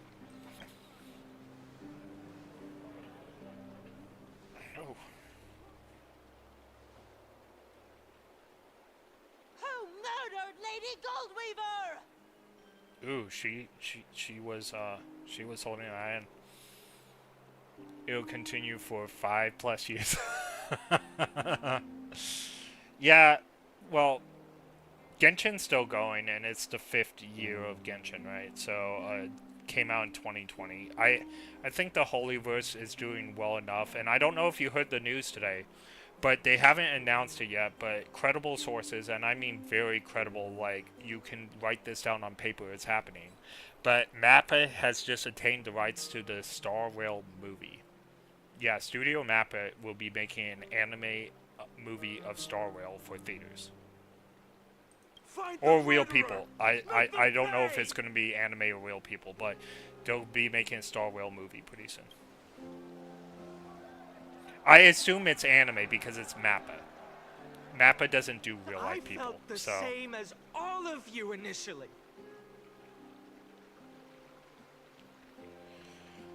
I don't know. I have high hopes for it. So from what I looked into about it, is there's a lot of resources going into it, and there might be more resources than, say, Sonic or Mario at this point. I wouldn't. Normally, I'm very disappointed about anime movies. Don't get me wrong. There are some outstanding anime movies like Silent Voice out there. Some of the Naruto movies have even done really well. But most movies are like Spy Family, right? Where it's very disappointing, especially when the anime is so much better. I think they could make a really good Star Rail movie. I think they have the pieces. Will they? I don't know. I think it's better to be optimistic at this point. Do something that World of Warcraft couldn't do. Do something that Final Fantasy couldn't do. Make a video game movie, but make it really good. And I think they can.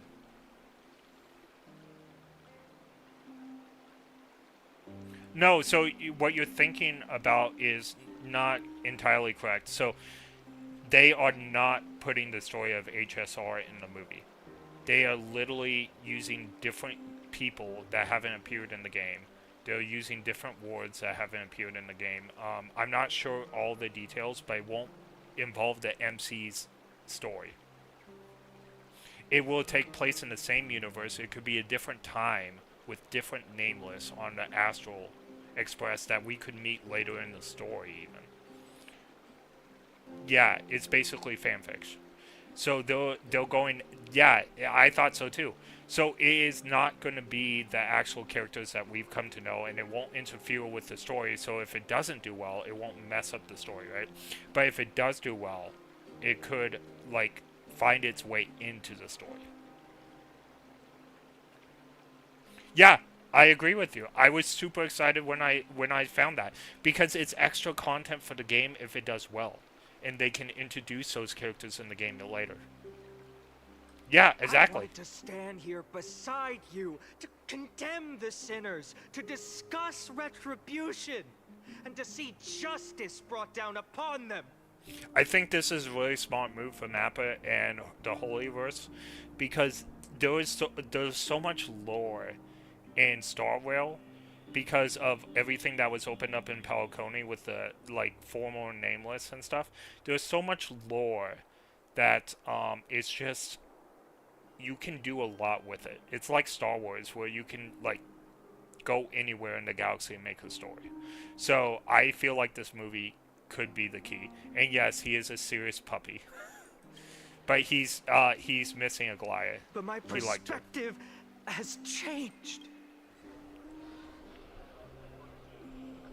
The golden threads that once bound this city have unraveled. Yet no one is celebrating their freedom from control. In the empty markets and bath chambers, one feeling lingers. Unease. I can't wait to do it. So once you see my playthrough, I do a lot of the Trailblazing continuous quests till I get to the Lafu's third quest, because one of those quests took me like 6 hours and I wanted to go to Pelaconi, so I didn't do the rest of them. There is so much side quests that I haven't done at all, and I will be doing every single one of those in between patches. So let's say this 3.5 comes out the next day. I will, once I catch up to the full story, I will be going and doing all those quests, like every single one. So I can't wait to see all the stuff that I'll get, because I'm already caught up to the story. Yeah, I'm excited. There's literally, yeah, I figured that. That's why they're so long, right? I got March's second outfit. Yeah, no, they've been good. And I've done all the ones up to March's second outfit. So, or, you know, path. And then there's a third one that's a continuous in the Lafu, and I haven't done it. I haven't done any of the Pelaconi's Trailblazing continuouses yet. So I'll be doing those. I did the Fate event last night, and I thought it was really good. It actually, the Fate lore was really good with the anime, and I thought it was really done. No, so the War Dance is the third one. So I've started the War Dance. I haven't completed the War Dance. Deep down, we all know the last safeguard against the harm we may do to each other is gone. No divine power will protect us from the malice in our hearts. From now on, only the moral code we choose to uphold for ourselves will stand between us and the abyss. I've heard great things about it, but when I was presented with the War Dance quest, it was after that 6-hour march quest, right? It was either go to Pelaconi or do the War Dance, and I chose to go to Pelaconi. So I haven't looked back since, but I will be doing that one. That will probably be my first one, unless the Stellar Hunters get to me first. I do really want to do the Stellar Hunters quest. That group intrigues me so much, especially since we haven't seen Elio yet. I'm really curious about the Stellar Hunters, and with the patch in 3.0, right, I'm even more excited about the Stellar Hunters because we were one of them. and this confirms it. I had a theory we were one of them before, but like 3.0 confirmed that we were. Finon has a way with words.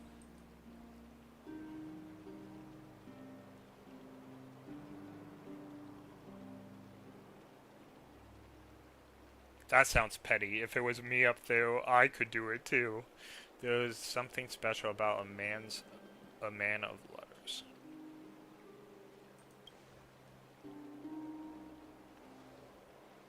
Oh, all right. The flame chase journey is nearing its end. With only one Titan left for the Chrysos heirs to conquer. Aquila!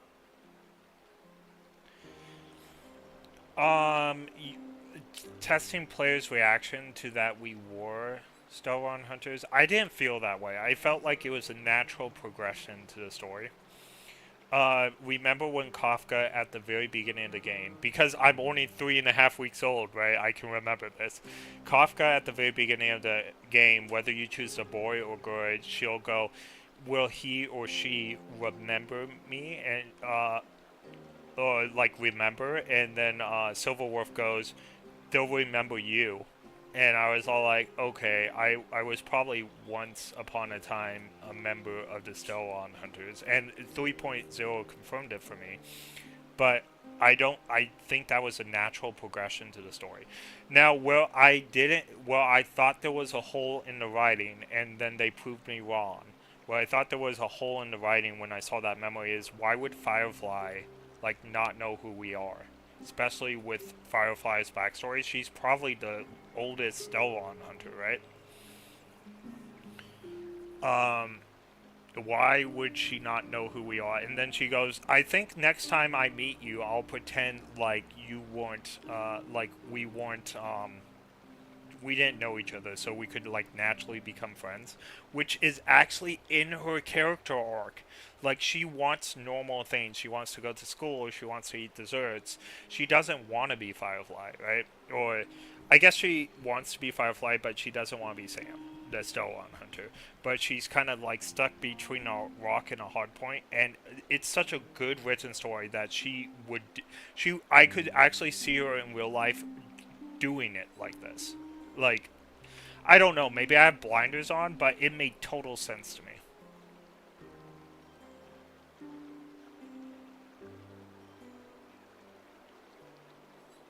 Yeah, I just think we were a Stellar Hunter. I think we were part of the game. I think that was our old game. I really do. And I think if I had it right, Elio or us, we rose our hand and volunteered to have the Stellar inside of us. Before I rise to the skies, I challenge you. Cast out the shadows and malice within your hearts. Let your spirit shine brighter than the sky itself. Now, I do have to say something. There might be a point where we were basically dead or something, and they needed to put the Stellar into us in order for us to live. Like, something had to have happened to us to make us compatible with the Stellar, or them to take a chance in order for us to survive, and they only knew because Elio said that we would survive. But I feel like something must have happened to us in order for us to be catatonic when Kafka put the Stellar inside of us. Let me bear witness. Even without the divine authority of romance, Akuma will remain a sanctuary in these end times. A place for the kind people Aglaya dreamed of. The kind of people foretold in prophecy. A better people!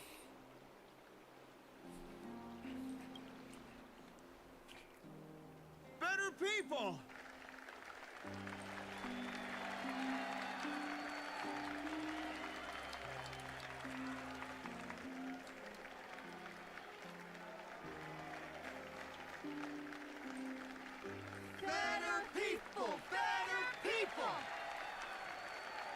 That is such a cringy chant.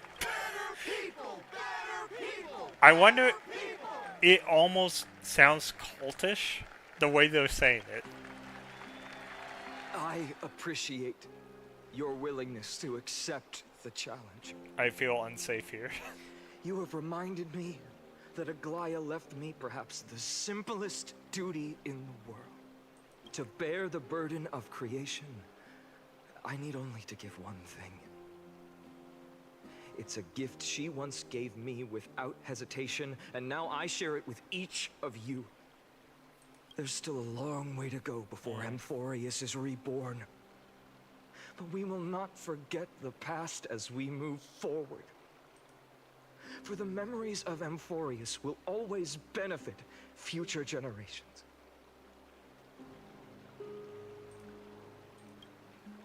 Allow me this moment.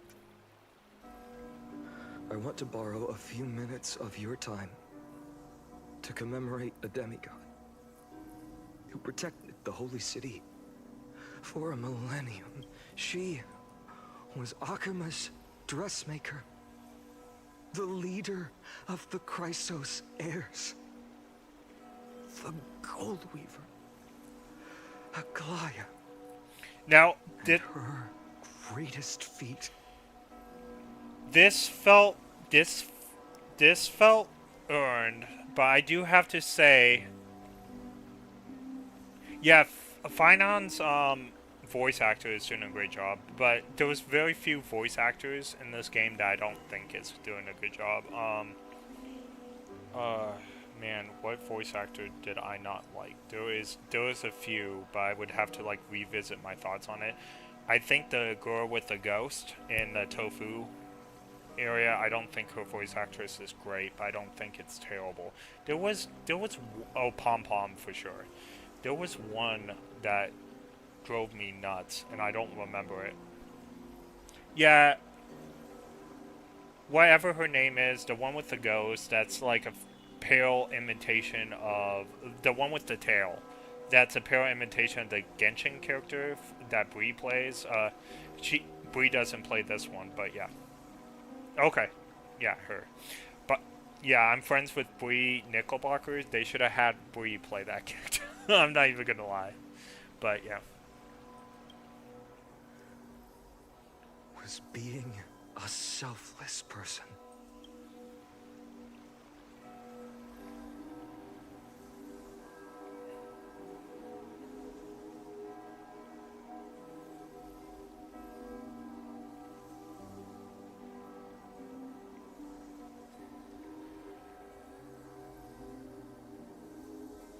There was one or two other ones that I didn't like Hook's voice.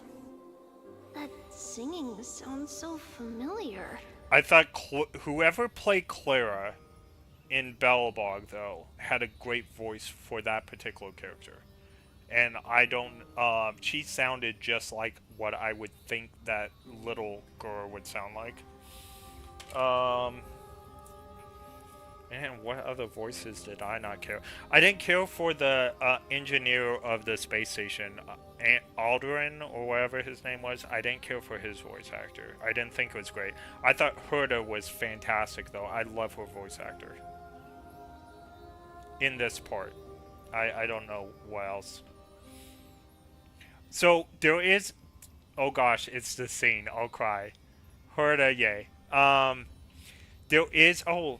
Castrace is over there too, and there's Tribby in the background, and that must be whatever his name is, Annex, whatever his name. I don't see Mighty here though. Maybe because Mighty is still alive. That makes sense. Okay, this is only the dead here. I think they missed an opportunity. So in my last stream, Aglaya was countered with and apologies, my last stream had a problem that I didn't foresee. I forgot to put the volume of the game on, so you only heard me talking. But in the last stream, Aglaya was cornered by these assassins and kindness and stuff. I felt like the death should have been shown. I don't know, maybe they couldn't get a better rating if they did it, but the death should have been shown. She should have been seen falling off of the bath and like falling towards the ground. and I think that would have hit harder. I think that is a missed opportunity, and that's the first one I'll say for this game. Alright, let's get to the scene. That's our song, and Snowy used to love it. Yes, Lady Trian. For that child filled with anxiety, your songs always dispelled the clouds in my heart. Even if for just a moment. I'm not gonna lie, this game has made me cry like 3 or 4 times in the last 5 nights. Snowy was so cute and kind when he was little. Especially the Fate event. I loved it. I don't know what people are talking about. It went so well with the lore, and I literally teared up during that event. I cry every time I play it. Yeah, I feel the same way. This is in my top 5 games, and honestly, it shouldn't be. It shouldn't. Now, Such a good job they did. you've grown so much. Maybe not as cute, but still just as kind. Time spares no one, so there's nothing we can do. But kindness, you helped nurture it in me. Don't mention it. Your light is as bright as ever. Keep it up and stay strong. See you, Snowy. Goodbye, Lady Trian. I heard what you said. Anaxia, Are you there we suggesting go. the debate tactics I've taught you are nothing but sleight of hand? Not at all, Professor Anaxa. Honestly, without those techniques you taught me, the Flame Chase journey might not have survived. By the way, I know Castris is technically dead, but at the same time, Castris is like, she's the Titan of Death, so she's still living her best life in a field of flowers.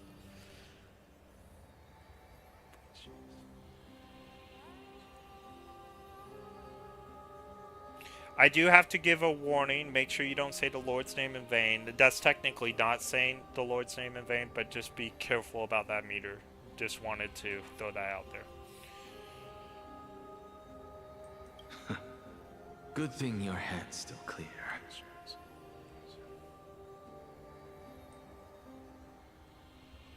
I'm a Christian, so on my channel, unfortunately, you will have to obey that rule, my friend.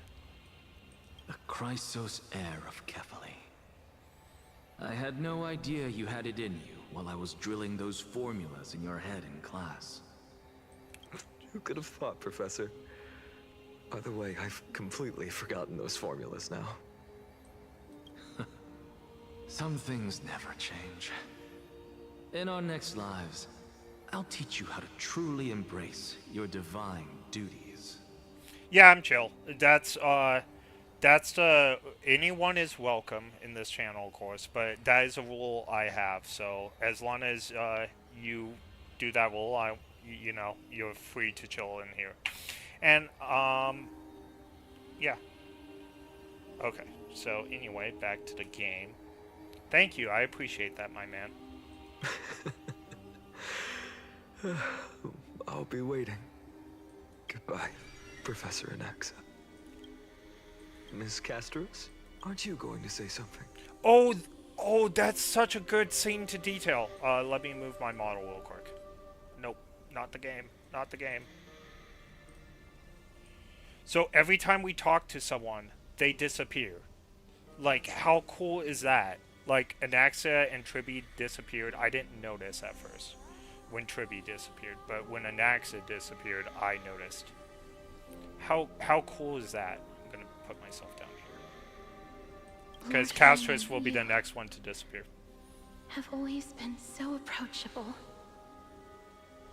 Ever since we first met, you've seen me as a friend.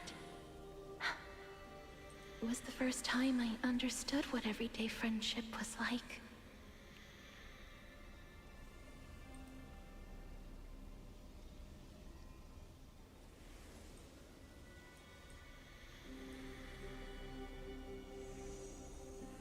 But that's dangerous.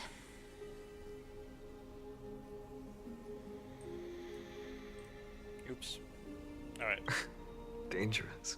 Laughing and chatting with you, I sometimes forget who I am. And for someone with my kind of power, that's a real hazard. I hadn't thought of it that way. Sorry, I forgot to consider your perspective. Please, no apologies. Despite everything, thinking back on the times we spent together makes me really happy. I feel the same. Goodbye, Finan. Alright, here we go. Goodbye. Castris disappears. Gasteras. Oh. That's crazy. The detail they have for it, like, really good, crazy. Aglaya.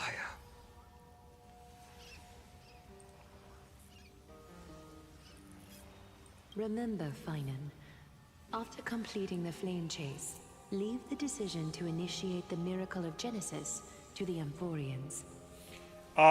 With that, it's none of my business. But, how should I put it? I don't want to encourage anyone to do it either, but it's none of my business either way. People get to choose the way they want to live their lives, and it's not anything to stick my nose on unless they ask my opinion about it. The Chrysos heirs are the executors of the prophecy, yet they, the people, are the true masters of this world.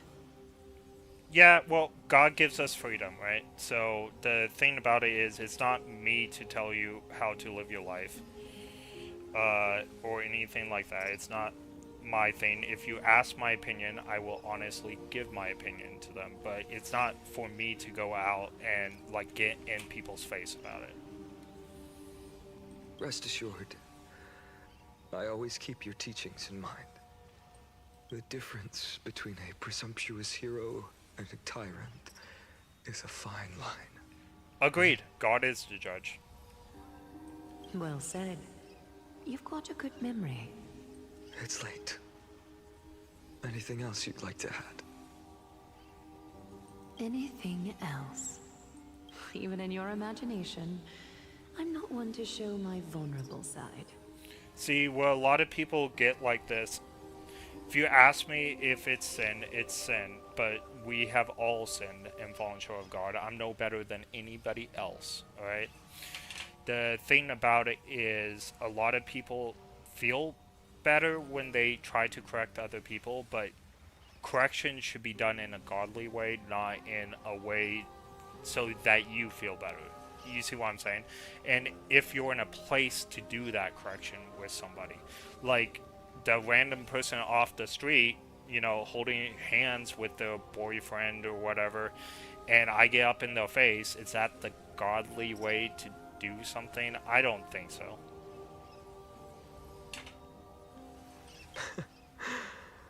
No worries. I've long understood how difficult it is for you to open up completely.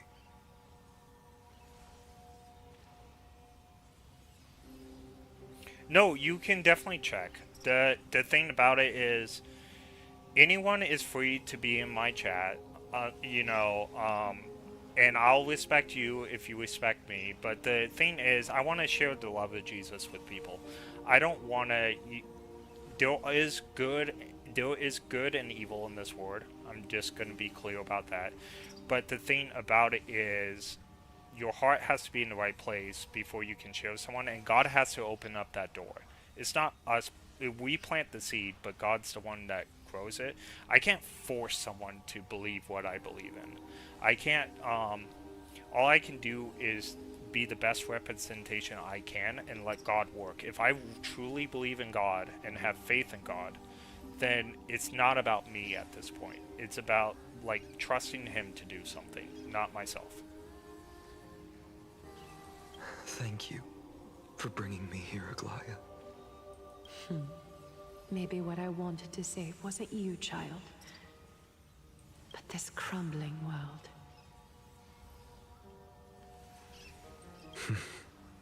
Goodbye, Finan. Goodbye, Aglaya. Did you forget me? Oh, Mighty, here comes Mighty. Forget you? Like I'd ever. We aren't parting ways forever. You're just off to guard the gates at Castrum Kremnos. Let's not make this a tearful farewell. Oh my god. Mighty is voice acted very well, by the way. Oh, give me a second. I will be right back. I need to get a drink, so be right back.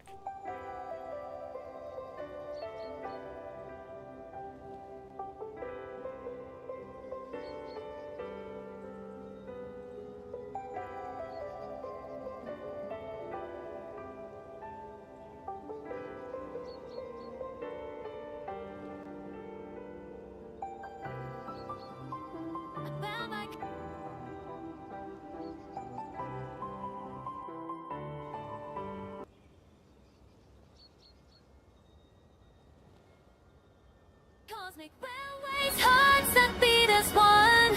Through the void, we're racing hell, our journey's come.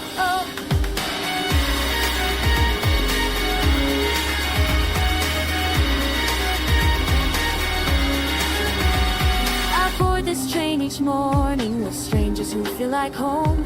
The rails stretch out before us through galaxies unknown. Some stirs within my chest, a pull I can't explain. These tracks will lead us somewhere beyond this earthly plane. And I wonder what awaits us in the spaces between stars. When we're riding together, nothing feels too far. Bound by cosmic railways, hearts that beat as one. Through the void, we're racing till our journey's done. Every soul beside me shines like burning light. On this endless passage through me tonight. Together we rise, together we fly. On rails made of starlight across the sky. She captures every moment with eyes that never dim. Her laughter fills the cabin when hope was cold and thin. He stands guard in silence, strength the guiding force, while wisdom speaks in whispers to keep us on our course. And she proves more for everyone when the journey gets too long. These bonds we forged in starlight make us brave and strong. Bound by cosmic railways, hearts that beat as one. Through the void we're racing till our journey's done. Every soul beside me shines like burning light. On this endless passage through me tonight. Together we rise, together we fly. On rails made of starlight across the sky. The rails, no fear, we charge ahead. March in the cockpit, ice in her tread. Dan hangs, sharp steel, never missing a beat. With that spear in his hand, watch him bring the heat. World bends, reality, gravity obeys. Black hole spinning, you're lost in the haze. Keep it go steady, she powers the ride. Brewing up courage, fueling our pride. We're running on faith, but we choose our track. If darkness don't stop it, we all fight back. Calling out legends, stars in our crew. Astra Express, let's steer through the blue. Past every plan, past every fear. Starlight wars, the future's right here. When darkness tries to claim us and doubt begins to grow, I close my eyes and feel it, this bond that we all know. We're writing our own legends with every mile we cross. This train of miracles, no dream will ever be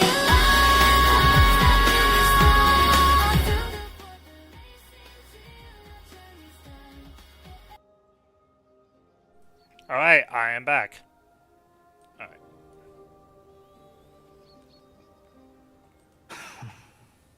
You know just how to make a person uncomfortable. Dun dun dun. I have a feeling we'll meet again in this lifetime. That's very confident of you. Ooh. We I did. have a feeling we'll meet again in this lifetime. Let's have another showdown then. I've changed since then. Have you seen this sword? It's a masterpiece freshly forged by Cartonis. A bold statement for a mere mortal who hasn't yet claimed the power of a titan.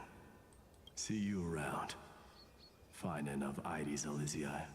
It's a date, Mighty-Moose. What a poignant, yet splendid journey. And it's still not over yet. is it? Yes, Cyrene. I was right. In the end, you did become the deliverer in this story. A lot has changed while you were away. I've met so many people, tried so many things. I've found new resolve. And I've let go of some attachments.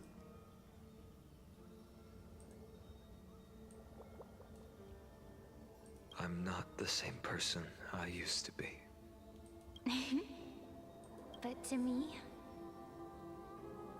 you've never changed at all, Finan. Aww. Days later at Dawncloud. Alright. Dawncloud. This place holds so many different kinds of memories. I remember you could see the Gold Weaver sign from here. All the way down the mountain. So Cypher is literally like Aglaya's daughter at this point for like a millennia, because Aglaya took her in. But my eyes aren't what they used to be 1,000 years ago. Cypher, you... Seamstress. Tell me, does Akama have any treasures so rare that not even your... I mean, our shop has seen? Of course it has. I heard there's a gem of all worlds hidden somewhere in Dawncloud. Apparently, it's a piece that fell out of the Dawn device. It's truly a priceless treasure, being a part of Kefali's divine body. Even I, the Gold Weaver, cannot witness its glamour. Gem of all worlds. Nice! Got it! Well, please keep looking after the shop while I... Let me guess, Cypher. You're probably already plotting to sneak into Dawncloud to steal that gem, aren't you?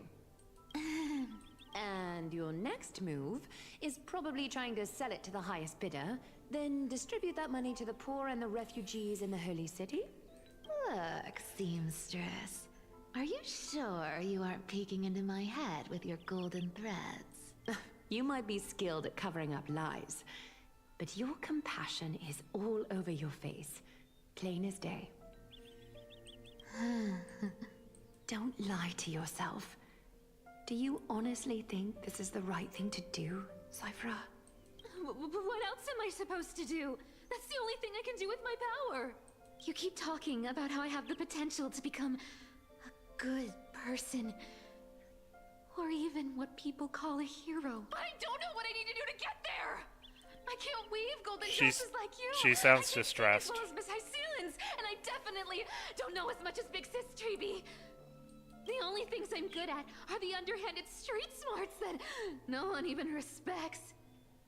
But I still want to be worthy of you.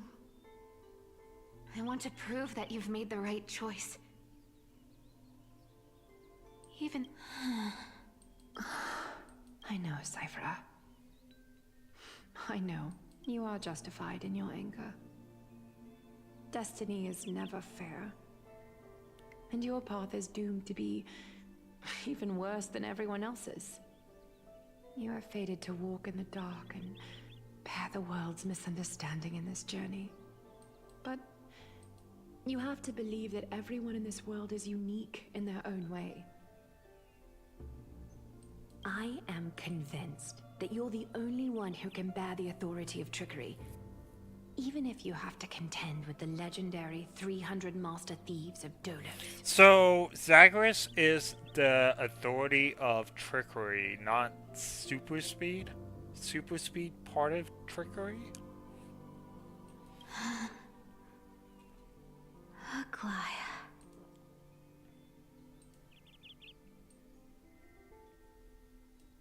Oops, let me fix my YouTube panel real quick. Alright, fixed. We're good. I just want everyone to believe that the world is beautiful. And that everyone is simple. And kind. If only I could get everyone to believe that. Would that lie become reality? If enough people believed in it, even though it's a lie. Lies will always be lies, Cyphera. But sometimes they can be more noble than the truth. Huh. Are you really planning to just stand there forever? Honestly, sneaking around doesn't suit you, Deliverer. I never thought I could slip past your sharp ears, Miss Cypher. I just didn't think it'd be right to interrupt when you're obviously lost in thoughts. Still as charming with your words as ever, boy. Your speech at the public baths wasn't half bad. I'll admit. It managed to touch my heart. I love the background here. I went for a drink too. Well, it's good to stay hydrated. I live in a desert, so hydration is key. Plus, I had a doctor's thing where I had to like starve myself yesterday. So glad that's over. But yeah. Thank you. I had a feeling back then that you were in the audience. Intuition certainly is a thing of wonder. Oh, and you didn't call me out on the spot. You waited all this time to tell me. You know what's really cool about Twitch lately, and there are problems with Twitch, don't get me wrong. I stream on both YouTube and Twitch, but they have unlocked emotes and all kinds of like cool things before I even get affiliate now. I'm 2 more people away from affiliate, so I'm getting close.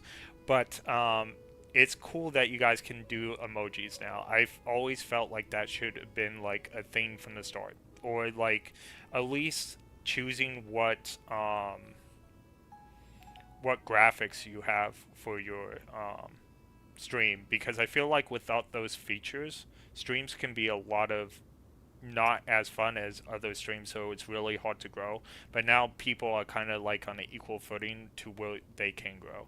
So I kind of like that. I don't know if I like all the Twitch updates, but I like these 2 for sure, because it puts me on an equal footing with some of the bigger streamers to where I can like grow a community. So it's only been out for a week, so I still have a lot of reading to do and a lot of working on it, but I'm gonna work on making my Twitch page fun. So Twitch was originally just a way for me to bump up my YouTube channel, but now I'm having fun on both platforms, so I'll probably put some more effort in my Twitch as well. Well, eventually, give me time on some that. Time to yourself. Give me time after on she that. Passed away. None of your business. Enough small talk. Tell me, what kind of trouble did you run into that you need me, the super old-timer, to step in?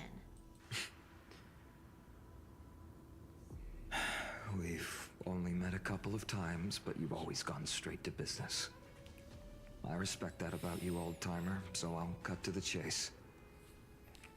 You're probably aware that Aglaya has earned the support of the entire city for the Chrysos heirs. Everyone believes that she died at the hands of council members who were against the flame chase, and the citizens' fury has been dragging these schemers out of the shadows one by one. But they didn't get everybody. To this day, we still haven't found Elder Kindness, the leader of the cleaners. Oh, they haven't found them yet. Interesting. Kindness is somewhere around. Ah, I see. You're afraid she'll do something wild now that she's pushed into a corner, aren't you? Yes. I believe that Kefali's core flame, forever enshrined above the Council Theater, would be the opposition's final trump card against the Chrysos heirs. Now, I have a theory, and you don't have to tell me that because it would ruin, or it would probably ruin the story. But I feel like Aguila, he gets the wrong core flame. He gets the Sky Titan core flame, and that's why he can like dump meteors on people. But maybe I'm wrong. Maybe it's the other Titan, the Earth Titan. But we're gonna see. We're gonna see how Finon like changes from this. I think he does. we will see. We're setting out to campaign against Aquila in a few days. Aquila, that's the name. With the Chrysos heirs gone, it'll be their best chance to strike. You think those desperate dogs will try to snatch the core flame while you're gone? You know, I didn't like Cypher at first, but now that we know her backstory, she has grown on me. Like, she really has. Cat Burglar, Cat Girl, it's been done before, like a lot, especially in Final Fantasy. But her story development, I think she's a great character. So, you want me to give them a nice long walk while you're away, right? I don't care for her cat puns too much, but yeah, I think it's still good. You sure saw right through me, Miss Cypher.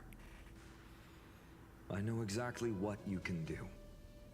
Godlike speed, perfect disguises, untraceable movements, and that most enigmatic authority of trickery.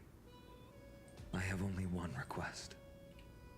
Please, use whatever tricks you need to protect Kefali's core flame. Even if you have to deceive the rest of the Chrysos heirs as well. Uh-huh. Hey, Deliverer. Do you honestly think that there's no way I'll turn you down? Do you even have any plan Bs if I decide to nope out on this? As the demigod of nope out? That's no pretty catchy. Cards in the world that can outrank you. Nope out. I'm sure you know the answer to your own question, Miss Cypher. I might use that in the future. I'm just gonna nope out of this right now. As a demigod of trickery, there are no other trump cards in the world that can outrank you, so... What confidence. You talk as if you have everything in the palm of your hand. Huh. So you did learn a thing or two from her. I'll give you that. Then let me tell you something you don't know. The Flame Reaver. They've been watching Akama closely. You mean... Bet you didn't expect that, huh? I expected that. That's where the core flames are. And this is my conclusion. That lunatic may have lost their mind. But they're no fool. Why do you think they haven't made a move on Akama yet? Because of Aguilar. Professor Anaxa once analyzed this. He thought... Oh. It was probably because Kefali's core flame was protected by the Council of Elders' secret arts. Ha! Sacred art's my foot! I could break those mechanisms with a flick of my finger. Allow me to let you in on the actual secret. They probably held off from attacking Akama because the Seamstress network was way tougher than you thought. I was right, yep. Now that she's gone, and you're heading out to the Eye of Twilight, with the city's defenses in shambles. What a dangerous situation we find ourselves in. But since you're the one who brought it up, I'm guessing you already have a solution in mind. Just look how ridiculously calm you are right now. But you guessed it right. Consider this a 2-for-1 deal. I'll keep that lunatic entertained on top of protecting Kefali's core flame. You owe a big favor after this. You have my deepest gratitude. That Flame Reaver's power is truly unfathomable. Please be careful. Don't forget, Deliverer. There's a fundamental truth in this world.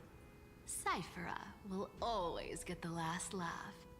No need to worry about a demigod. I'll do my job. Just need to make sure you don't die before you pay me. Oh, we're being the healer now. Interesting. Meanwhile,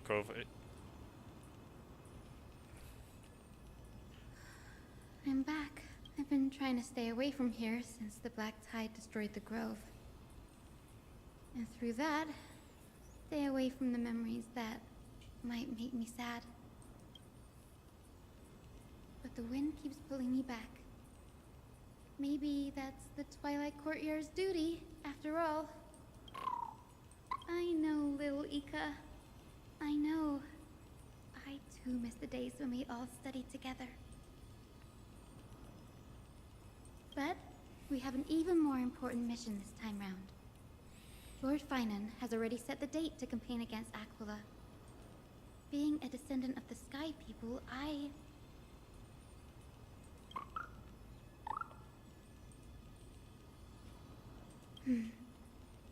You're right. At least I can still afford to get lost in thought once in a while. Oh, ancestors. Please wait for just a bit longer. time.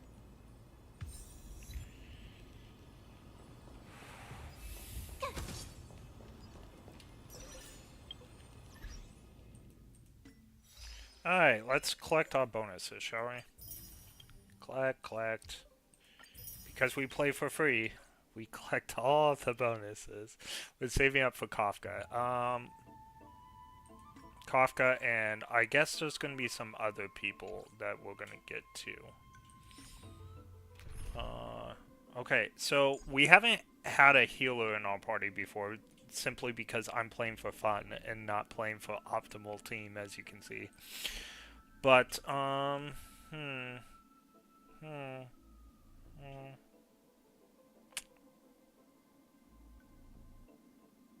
We'll take March out. This is like one of the few times we'll take March. But we'll take her out because I feel like shield and healing are the same. And this way we get to try a new character.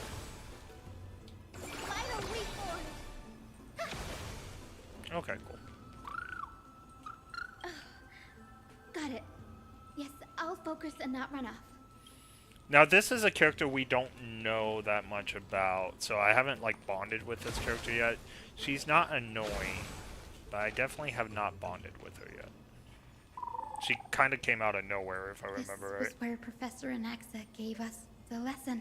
She was a healer from the Grove when it was attacked. That's right. I can still see that day in my mind. And that was your last lesson in the Grove. Now, each of you will head off on your own path. How much the Grove's teachings can help you in the real world depends on how well you can put knowledge into practice. However, heed this warning.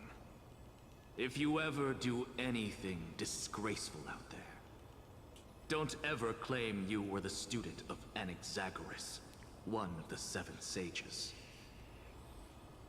Professor Anaxa, there are still other classes scheduled on the calendar. Are you sure you didn't... Firstly, call me Professor Anaxagoras. Secondly, to clarify, the last lesson means the last lesson I will teach you. I will be entering seclusion from today onwards to research ancient alchemy, and all my teaching activities will be put on hold. Okay, this is funny. The little side effect, the little lines right here is because it's a memory. I just think it's a funny little tidbit. I don't think it actually makes it look like a memory. They should have put like fuzzies around here or something. I don't know.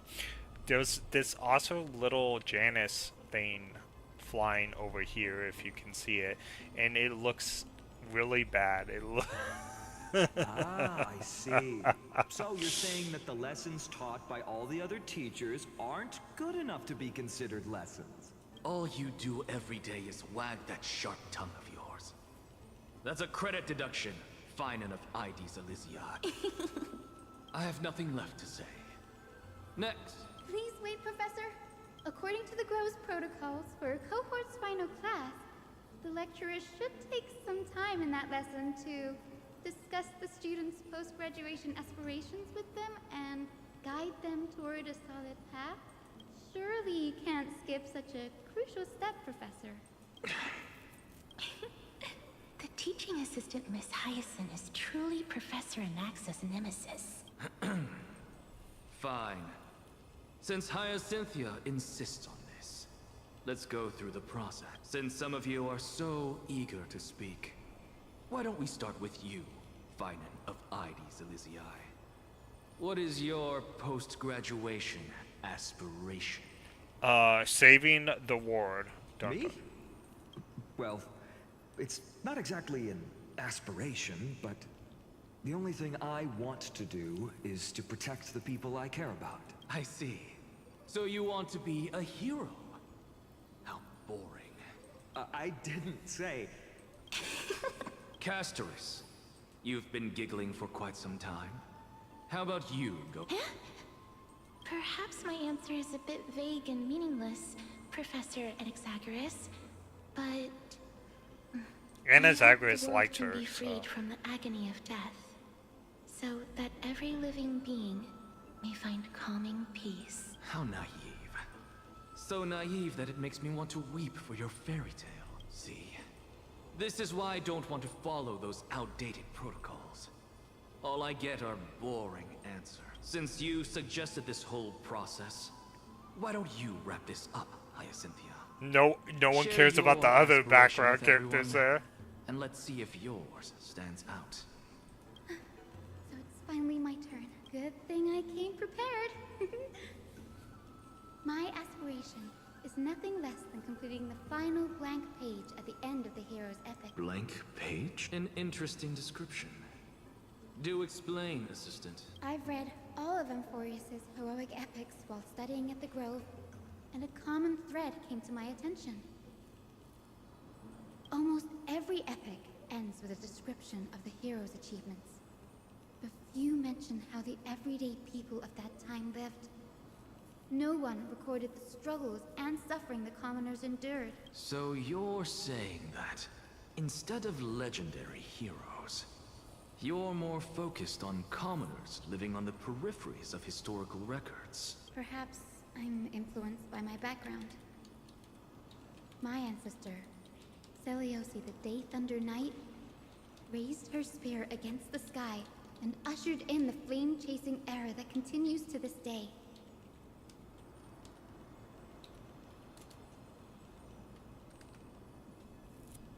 Her story is told to every child descended from the Skyfolk.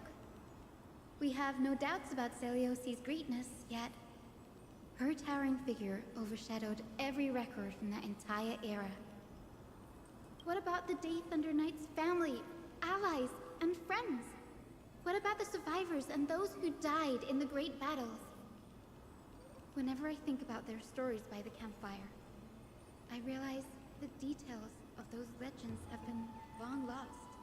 Her brilliance had become as blinding as Aquila's, lording over everything on the ground. That's why I'm glad that my era does not lack heroes. All my ancestors had was a sad past. But I have a future I want to protect. Instead of becoming a hero and ushering in a golden deluge to Welcome baptize back. the world anew, I want to stay in the backline and save all the ordinary humans from drowning in the rising waves. I wish not to return to the sky, but to walk among the masses on Earth. I believe it's the only way for the saga of creation. Welcome back. What we are playing is this hero character who we have not yet bonded with, so we are seeing like a memory, which is why there's lines, but... To include a footnote for the everyday people in its blank page. I'm getting embarrassed from remembering how I said all that, but my beliefs have never changed. Now I really have a chance to stay behind the hero's front line and realize my dream. Denny, what are you doing here? Don't worry, I played through it before. Sounds good. I didn't expect to see you again. I keep on forgetting you're probably caught up with the story. Some of my follows, their laptop blew up. Twice, actually. Yeah, I'm actually replaying the story, which I'm making videos on, too. Just to see if there's anything I missed, or if I can talk about any lore or anything. But, it won't be a blind playthrough.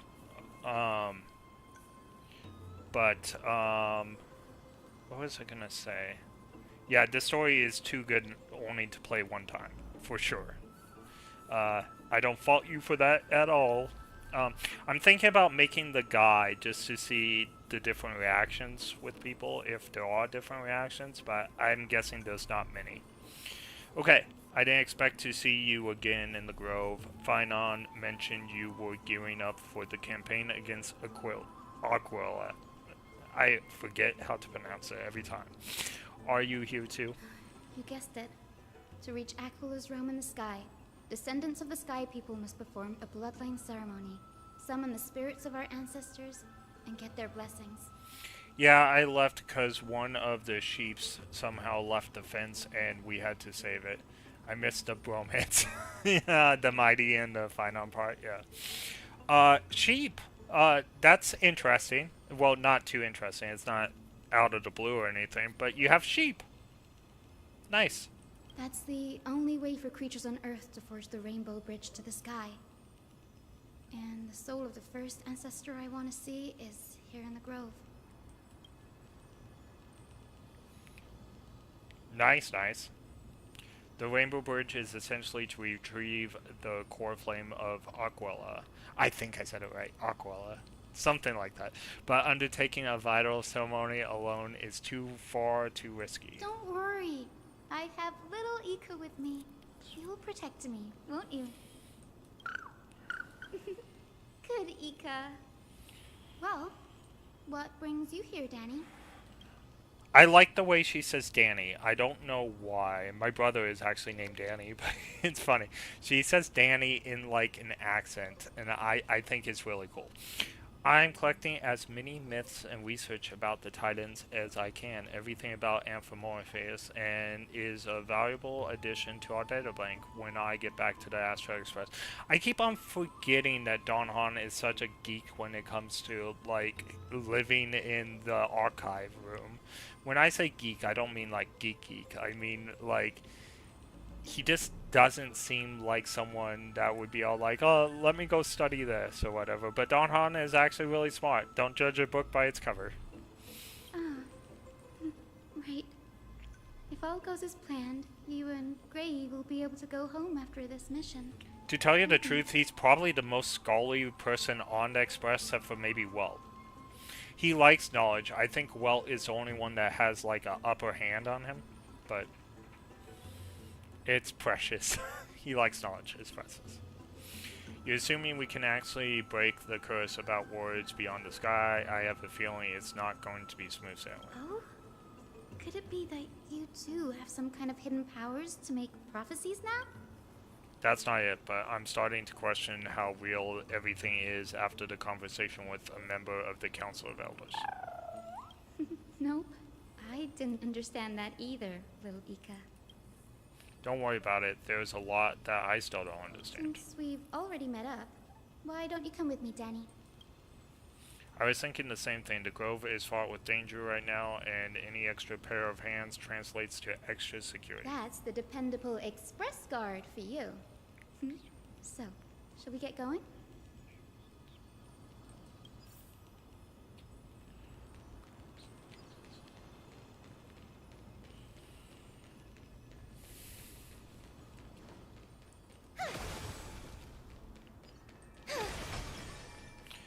Janice speed.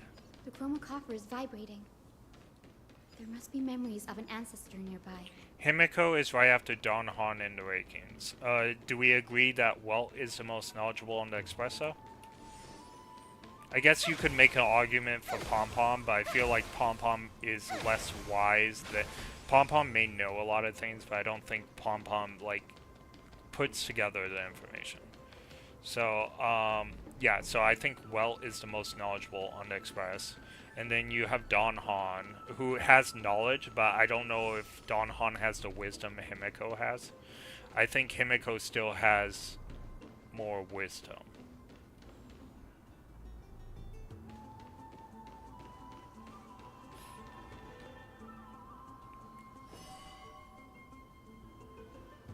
Well, it's the one that gives us gives us paragraphs and text. Yeah, I agree with that. In fact, he was the 5-star character I chose because I thought Welt was really cool. And then there's actually a lot of Welt lore that we haven't really explored in this game. I think Welt is a lot more powerful than what we expect. Has more engineering and money knowledge, but Welt is generally knowledgeable and wise. I agree. I'm talking about Himiko versus Don Han, though. I think we both agree Welt is not more important than I like Welt. I don't know who he is yet. No, I haven't done the side quests, so don't spoil. But I do know Welt is from Earth because of the main story. So he is actually one of the few they mentioned Earth. And I also know Welt has a black hole inside his cane. The Emanator, Akron, but I call her Acorn. Acorn, just for funsies, I call her that. But she was weary of Welt. She actually, he's all like, "You're one of the most powerful people we ever met," and she goes, "Says the man who keeps a black hole in his cane." Like, she was on equal parting with him. Welt doesn't get explored all in HSR because he's literally the same character from HI3. In another game, his lore is all... Oh! I got told HI3 didn't have anything to do with Starrail. Do I have to go back and play that game to find Welt knowledge? This is the divine object of the Sky People, the Chroma Coffer. Oh, that... Someone lied to me. Someone lied to me. They said there was like nothing crossing over between the two games, but you're literally saying a whole character crosses over. No, you don't have to, but if you want the whole story behind Welt, then yeah. I might just watch a video on it. I got told it wasn't a stupendous game. I was trying to figure out between should I play Starrail or Honkai the Third, and the person's all like, just go to Starrail. And I was like, okay. No, you don't have to, but if you want the... Yeah. HSR is fully independent. It is, except for a freaking character, Welt. Doesn't sound super independent to me. Our ancestors dictated that when a descendant of the Skyfolk is ready to challenge Aquila again, they must first awaken the spirits of their ancestors with the Chroma Coffer and receive their benediction. Only after this can the chosen Skyfolk reascend to the heavens. Well, I might just like look up the information. The thing about Welt is I know Emanators actually fear him, not Herta, but like Akron, for example, she was weary of him and treated him like an equal. But then Welt had an underwhelming moment where he was trapped in the Hominy, so...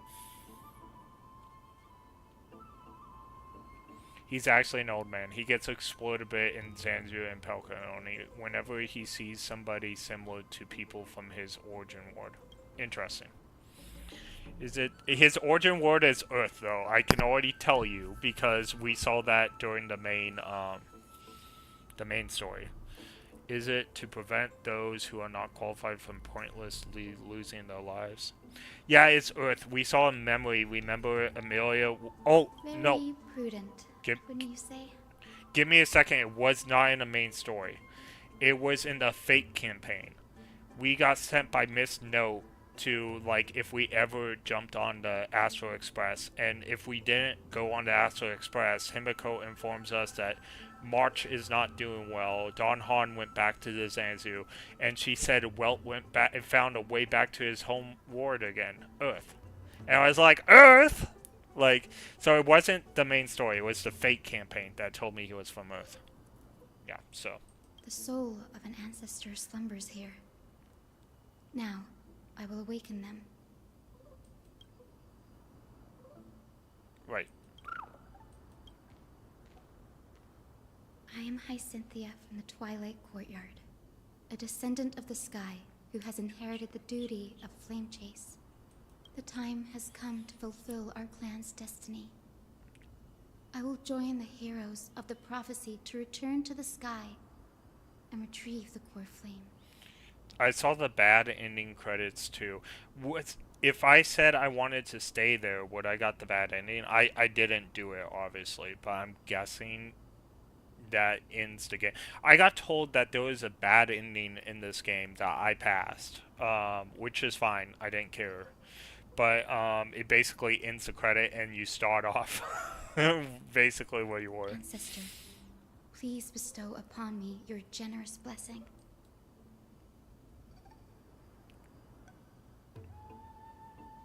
Witness high song and collect the blessings from afar. Listen to talk with the ancestor.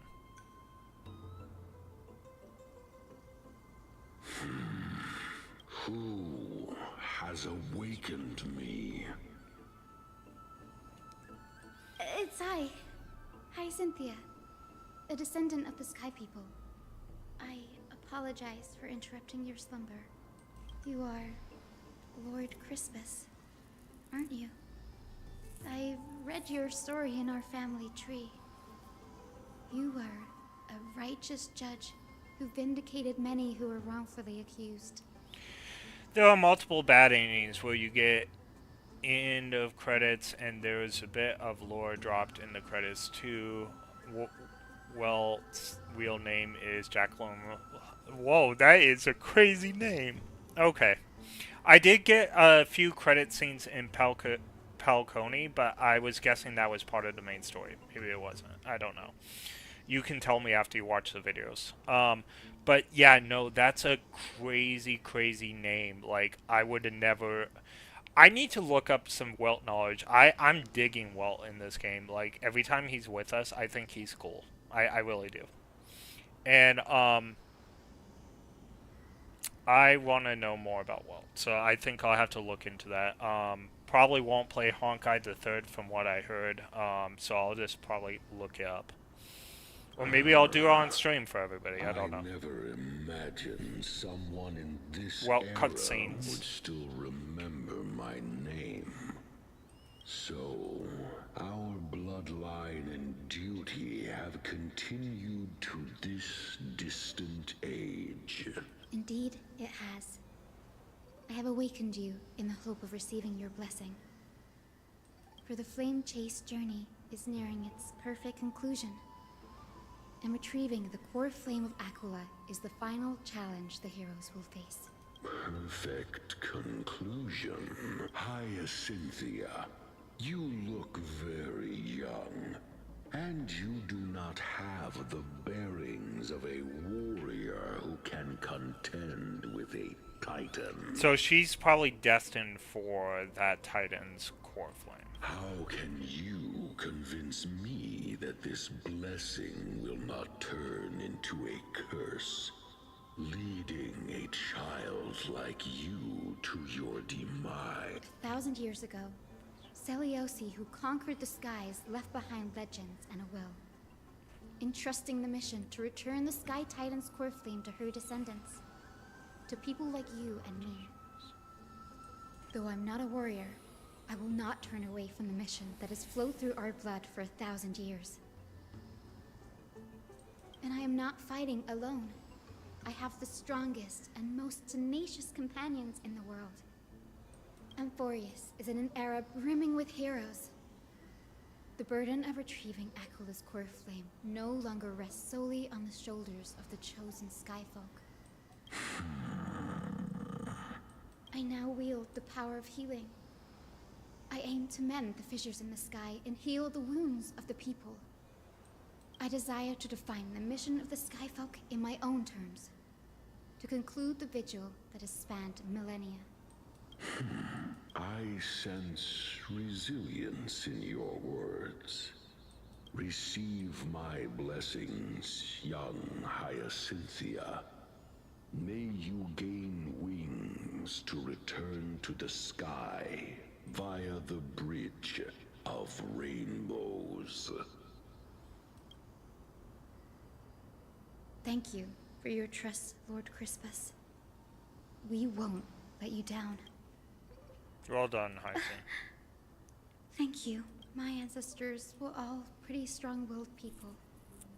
It won't be easy convincing them. I've Says the run through girl these with a upcoming unicorn. Conversations in my head more times than I can count. Looks like your efforts paid off. Now, the next ancestor on the list. Her spirit is said to rest in the vortex of Genesis. Pity that the ceremony has to be performed in strict order. Shall we head back to Akama together, Danny? Just show them Ika and they'll agree because of the cuteness. I think it's funny, a little girl and her unicorn. The Vortex Genesis. I have a suggestion.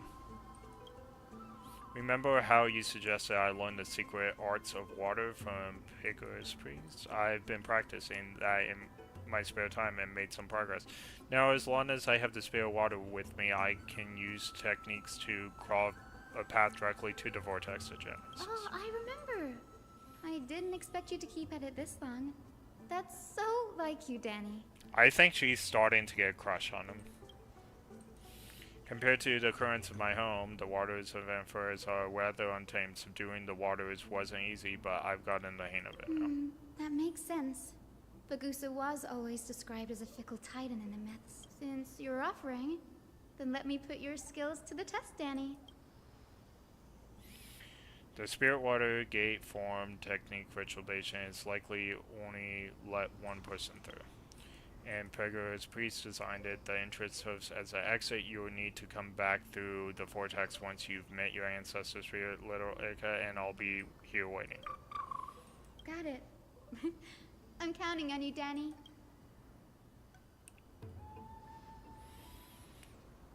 Alright.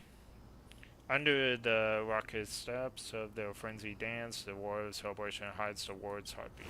Spirit water revealed the way.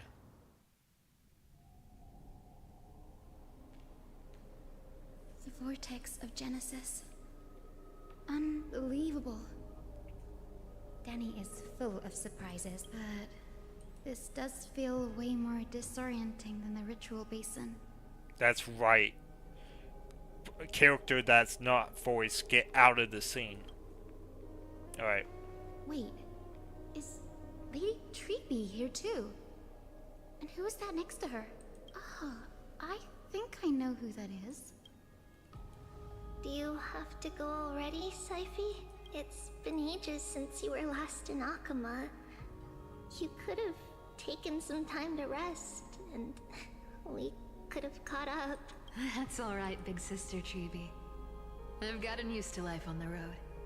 Staying in this bustling city actually feels off. Besides, your prize student gave me an incredibly tough mission to handle. Cut Snowy some slack, Syphi. He's still so young, yet he's shouldering all the responsibilities Aggie left behind. Besides, Snowy's not the kind to ask for help lightly. Since he came to you, it means you're the best person for the job. You really spoil him, big sis Treeby. Guess I'm past the age for someone to look after me. Just kidding. I get it. That deliverer boy does have a certain charisma about him. It reminds me of Aglaya in her prime. Anyway, I'm about to head out. Oh, big sis Treeby. Before I go, got a little gift for you. Well, didn't expect you to be so thoughtful. She opens it and it's a bunch of snakes. That's a part of the game too. If you want to see the full picture of what's inside, you'll have to wait until nightfall. A gift with a mysterious twist. Cause she's the trickery person. Huh? Looks like we have company. Lady Treeby, and this graceful lady must be Miss Cypher. I'm Hyacinthia from the Twilight Courtyard. Everyone calls me Hyacinth. Pleased to meet you. Bright and cheery as a lamp. Well, hello there, pink child. Pink I'm child. Cyphra from the long-fallen city-state of Dolos. As for the rest, it's all in the history books, so I don't need to repeat it here. So, you're from the Twilight Courtyard. Yes, I'm a descendant of the Sky People, the Chrysos heir about to take over the authority of Sky. Whoa! That's unexpected. I figured Celiosi's descendant would be, I don't know, taller, stronger. Don't judge a book by its cover, Syphi. Zinni is a master of her craft. She's the most skilled and dependable physician in all of Amphorius. Don't worry, Lady Cypher. I may not be as strong and warlike as Lady Celiosi from 1,000 years ago, but I'm confident I can carry out the mission of the Skyfolk.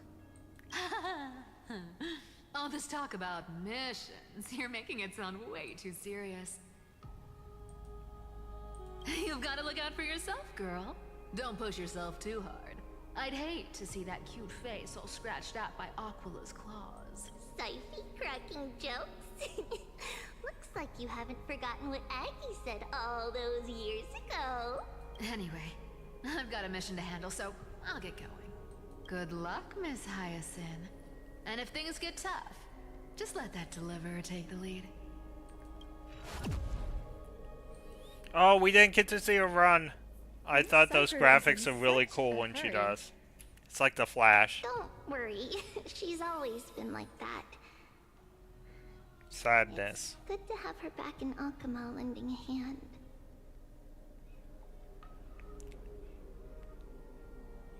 Well, enough about her for now. You're here because of your mission, aren't you, Cinny? It's the perfect opportunity for me to go and tuck Sipey's gift away somewhere safe. The Vortex of Genesis is all yours.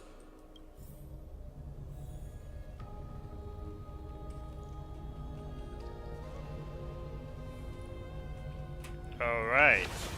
Gameplay for like 5 seconds, probably. Let's see. I will join the heroes of the prophecy to return to the sky and retrieve the core flame. Ancestor, please bestow upon me your generous blessing. Skip the narration. Why would they even have that option? Child, what brings you before me?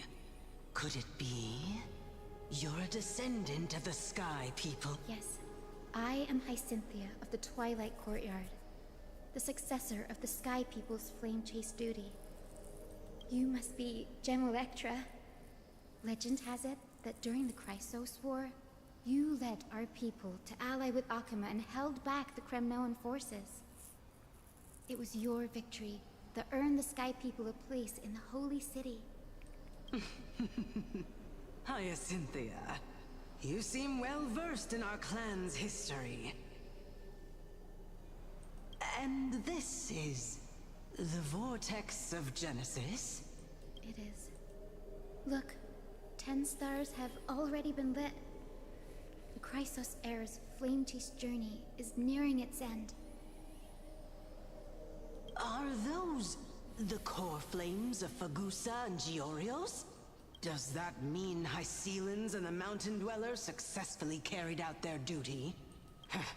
As fellow pillars of Amphorius, who would have thought that Sky's duty could only be fulfilled after 1,000 years? It's because Sky shelters all beneath it. If it were to shatter, the world would fall apart with it. That's why Lady Aglaya made the core flame of Aquila the final step in our campaign. Aglaya? Is she still on the flame chase journey after 1,000 years? Unfortunately, she has recently left us. But you're right. She was indeed still guiding the Chrysos heirs forward. Incredible. That girl actually managed to endure the merciless erosion of time. And lasted for so long. Answer me, Hyacinthia. Since you recognize me, you must have also read my writings. Every record regarding my lineage is etched in my memory, including your words. In that case, you're probably aware of the prophecy I sought from a certain Trebios. Yes. At the end of the Rainbow Bridge, the Sky Folk will mend dusk and dawn. But unfortunately, no ancestor has ever been able to truly decipher its meaning. I see. Yet, Trebios's prophecies never fail. Perhaps you'll be the one to witness its fulfillment, child. May the prophecy lead you to a gentle fate. Thank you, Lady Ektra. Whatever fate the prophecy holds, I'll face it head on. It's only by giving everything we have that we can truly accept any outcome with a smile. Won't you agree? I like you, child. I wish this conversation could go on a little longer. Take my blessing, Hyacinthia. When I first saw you, I indeed had my doubts. But your resolve has touched me. If Sky's divinity is fated to pass on, I hope it incorporates your optimism and kindness. Your blessing is a treasure beyond measure, General. Rest well. I'll make sure your gift is put to its best use. General Ectra is so different from how the records described her. Kinda is. She's quite a gentle person. Alright, time to head back to the Grove. I shouldn't keep Danny and little Ika waiting. Alright. I said doot, and then the little unicorn did. That's funny. You're back. How did it go? It went great. Your spirit water art was a huge help, Danny. Do you mind sharing what your ancestors' spirit said?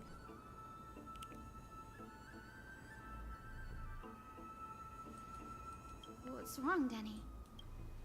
Nothing. It sounds like something where everything went smoothly. I'm just a bit concerned about the prophecy you mentioned. At the end of the Rainbow Ridge, the sky folk will mend dust and dawn. I can somehow sense a hit of sadness in those You've reports. always been a bit of a sensitive soul, haven't you, Danny? Lady Trina deciphers countless prophecies every day, and this one's just another among many. Don't worry too much about it. I hope so. Come on, Danny. Don't look so gloomy. We're gonna have to take a long trip for the final visit to the ancestors. Our final stop is Lord Mighty's home, Castrum Kremnos. Oh, we have to go all the Wait way here. to Castor's Kronos. This is it. Castor's Lord Kronos. Mighty has been fighting the Black Tide here, alone day after day. I'm worried about him. He sent a message earlier carried by thunder warning us to watch out for the Flame Weaver's actions. That means he hasn't been consumed by the Black Tide's madness yet. We're here to complete an important mission. We shouldn't interfere with his battlefield. Don't you agree, Danny? I agree. There. That sleeping spirit is my grandmother. Your grandmother. Yes, my grandmother Jacintha was a warrior. She represented the Twilight Courtyard in the Kremnos Festival. She fought her way through every challenge and reached the final stage of the Kremnos Festival. She was just one step away from securing a peace treaty for the Skyfolk, but was ultimately defeated by the champion warrior of that time. I've never looked too deeply into the details of such ritualistic violence. The scroll simply described it as a glorious duel. But behind the glorious duel was a tragic end. Not long after the festival, my grandmother's injuries worsened, and she passed away far from home. This prophecy tablet was left here by the Kremnoans to honor her final wish. Her death marked the final collapse of the Twilight Courtyard, already fragile under the shadow of war. And the criminal as well as she fought against was Lord Hughes. Was Lord Gradaros. Oh, interesting. He still saved his life even though he took your family. Seeing him lying there, gravely wounded, bleeding out, I can't put what I felt at that moment into words. But when I heard Lord Gradaros took that fatal blow to protect Lady Trianne, all those tangled feelings faded away. To quote Lord Finan, Gradaros must have done that to become a better man. Hey, we're forgetting something. A better man. A better man. A better man. A better man. We need to chant, right? It takes courage to forgive. You're every bit as strong as your ancestors, Heising. You're getting better at this, Danny. Does take courage to forgive, yes. In her final diary entry, my grandmother wrote that when the moment of destiny comes, a descendant of the Sky People would deliver the message of their departure to her spirit. I wonder what she'd think when the one awaking her turns out to be her beloved granddaughter. I will join the heroes of the prophecy to return to the sky and retrieve the core flame. Ancestor, please bestow upon me your generous blessing.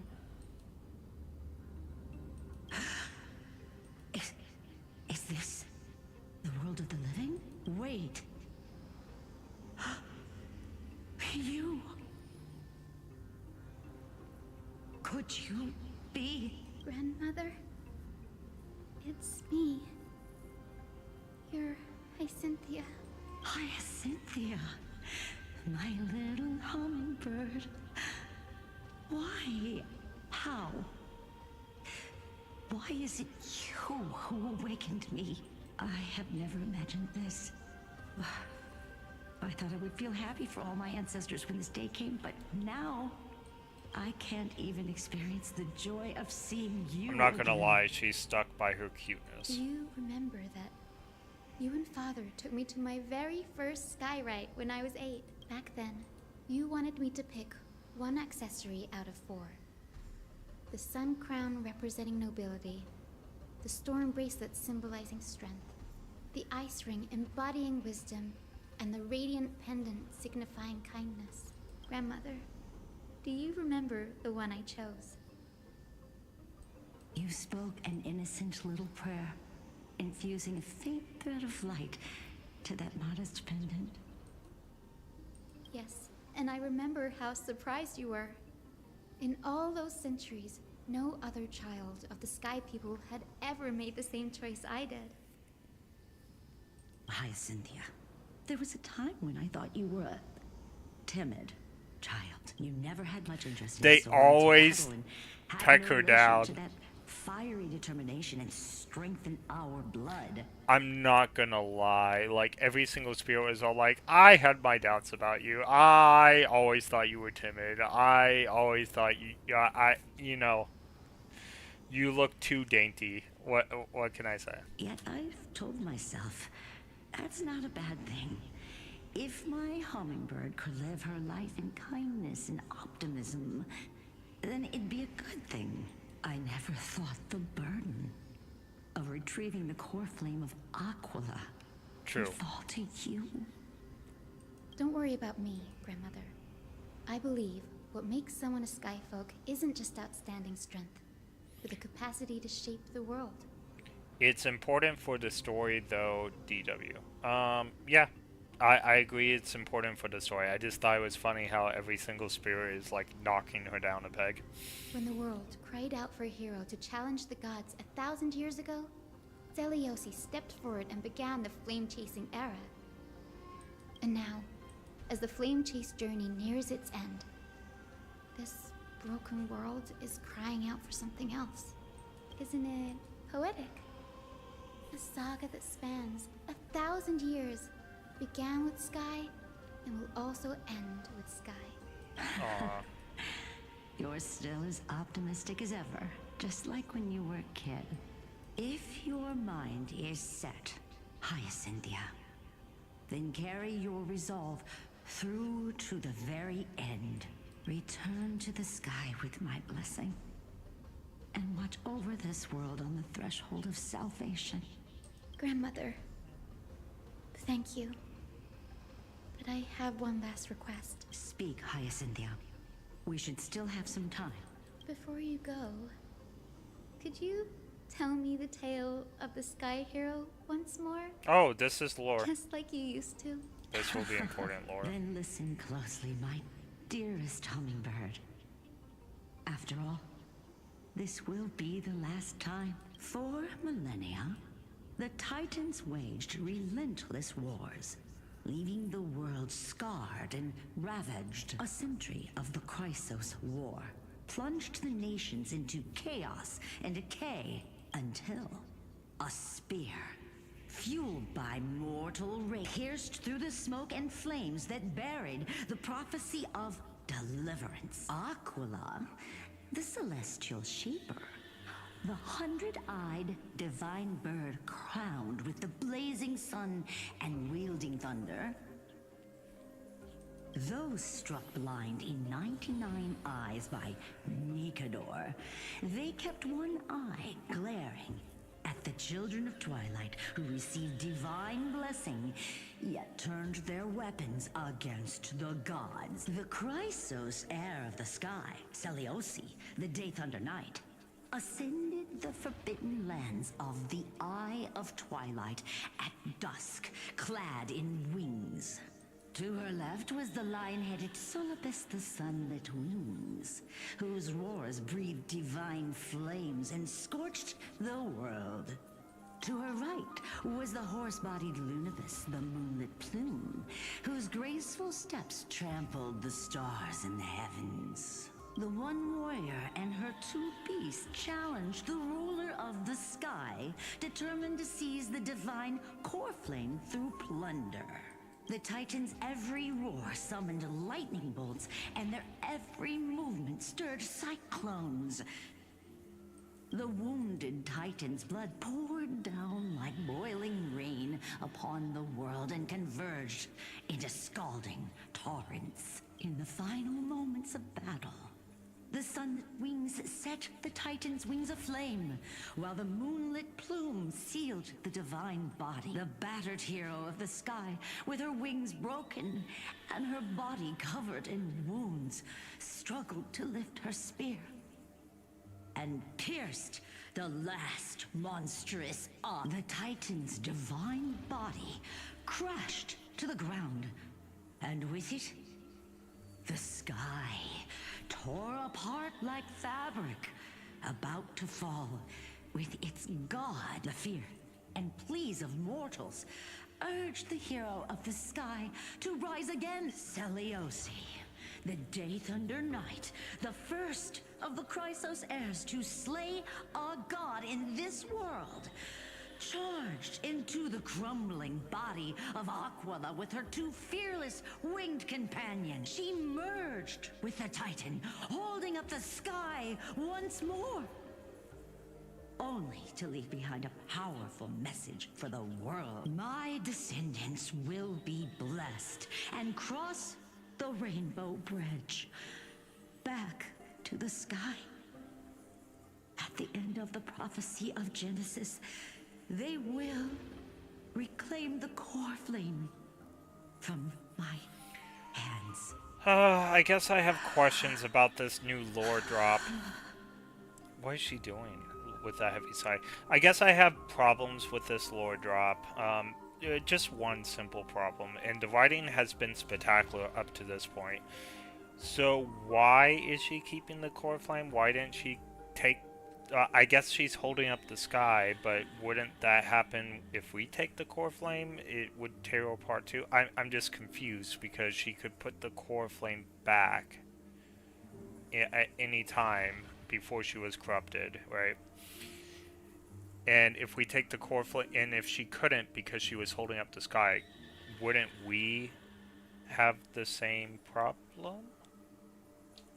I don't know. Maybe I'll figure it out along the way.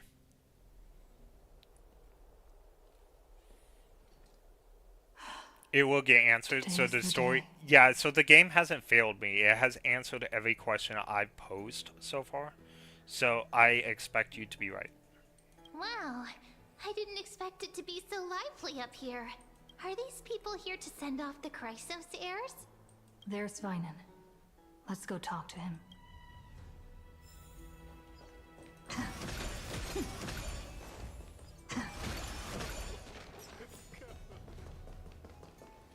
I know this is a big ask, Namazuni.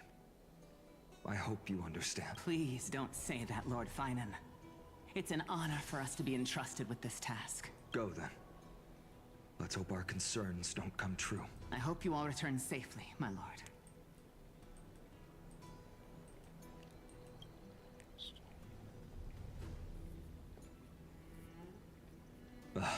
There you are, partner. You didn't oversleep this time, did you? You like calling me that, don't you? The pink puppy woke me Well, up. I've embraced it now. It doesn't even faze me anymore. Apparently it does phase you. Ready, comrade? If all goes according to plan, this could be the last battle where we fight at each other's side. No, this is like patch 3.3 or something. We still have like 4 more patches, buddy. If the curse separating Amphorius from the world beyond the sky is truly Aquila's doing, then you'll be able to return home after their fall.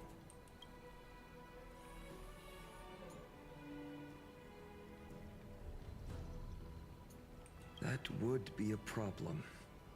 We'll need to get you home before Aranova. let's leave the emotional goodbyes for later. That'll give us some time to figure out what we should be feeling at that time. Besides, when we were playing the Seal Slammers, that bumping seal game, didn't you teach me something back then? Crack the champagne at halftime to watch victory slip away. Well, it's 10-12 time now. We can totally open the champagne. Well, then I have to use something else Don Hung taught me as comeback. The last mile is the hardest. Hey, speaking of Dunhung, where is he? He arrived before everyone else and climbed to the cliff top to wait for us. He's probably not keen on being the center of attention. Lord Finan, please make sure you all come back safely. Please defeat the indifferent eye of Twilight and restore a compassionate sky to Enforius. Thank you all for your blessings. Rest assured, we're fully prepared. But I'm not the main attraction today. Please don't hesitate to cheer for Miss Hyacinth when she arrives. Miss Hyacinth, the chosen daughter of the sky, the pride of the Twilight Courtyard. She's not just the pride of Akuma, but all of Amphorius as well. And further, while the Flame Chase journey is led by the Chrysos heirs, it's not just those chosen by Aglaya who contributed to it.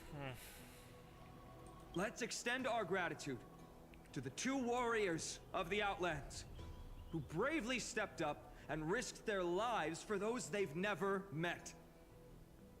Hero, your saga will be chronicled in epics and celebrated across the New World. Warrior from the Outlands, endowed with the might of Orynyx, the vanguard of deliverance. Nice, nice.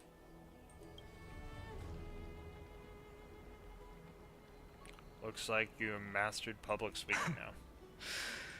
After all this time, you should know when I'm just being polite and when I'm genuinely speaking from the heart. That praise was heartfelt, partner. Had I not trusted my instincts and put my faith in you and Don Hung, it's hard to imagine what might have become of Ak. The guest of honor has arrived.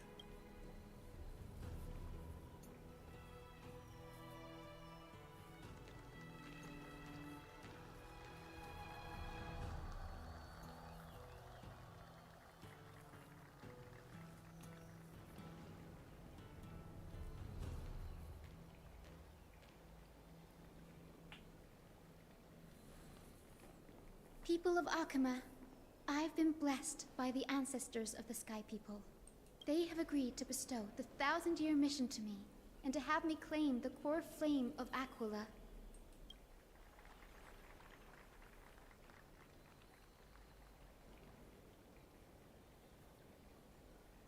Today is the year 4932 of the Light Calendar. 1,062 years since the hero Seliosi initiated the Flame Chase journey. I, Hyacinthia of the Sky People, am prepared to lead the children of humanity back to the sky. Aww. History doesn't breathe evenly. At times, it suspends its breath for millennia, as though time is frozen. At other times, it pants rapidly, as if poised to topple the world and our civilization in an instant. Its hurried gasps have sparked a tempest, sweeping all of us along.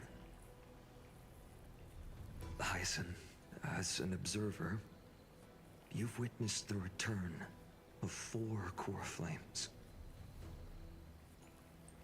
And now, it's your turn to fulfill your duty. Please, guide us into the heart of the storm.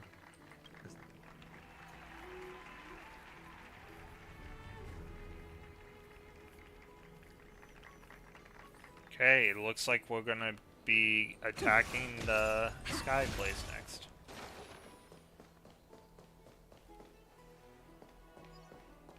We've been here once before. Splendid gods once walked the paths with Anaxis.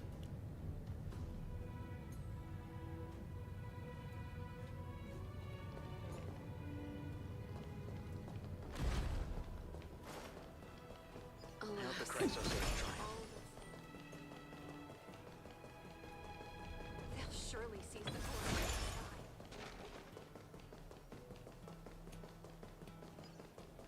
core. Ooh, we have things to pick up. Things to pick up.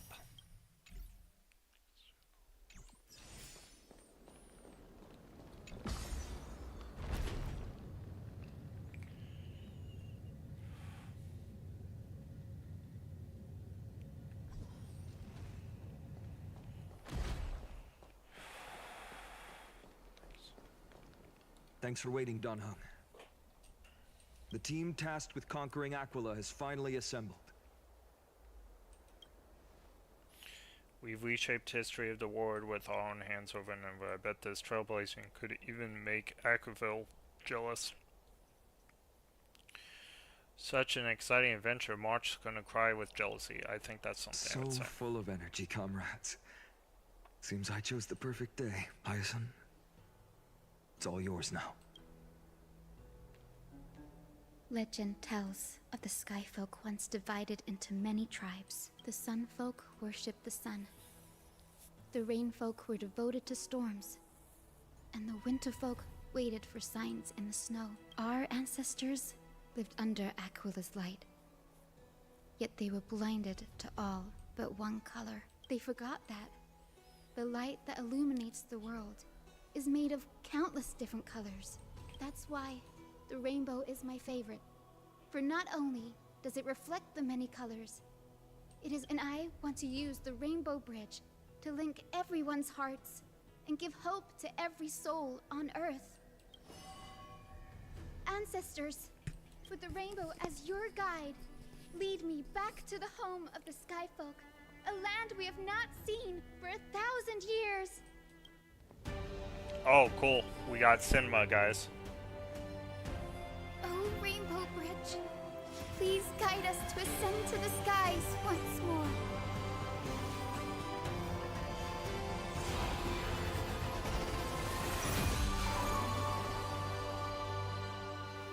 Friends, let us soar together. Aww. That was actually pretty cool.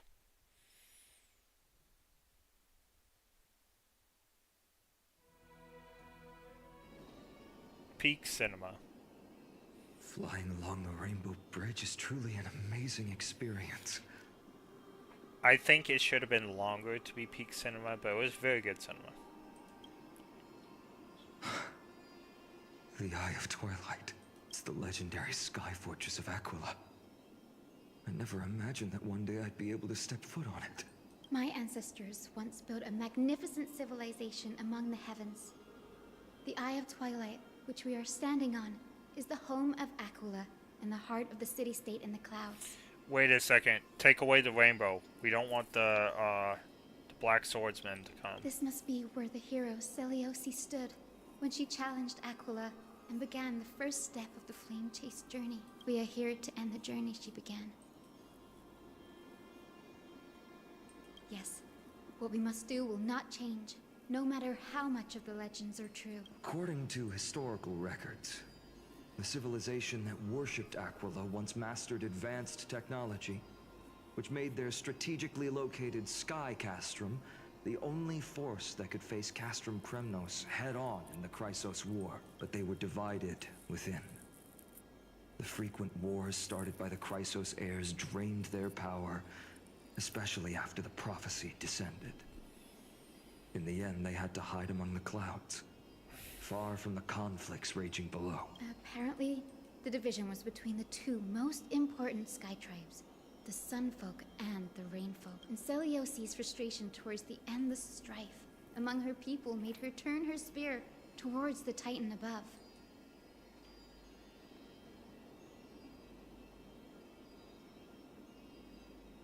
After driving the enraged Titan to the brink of defeat with her two winged companions, they all vanished somewhere in the sky.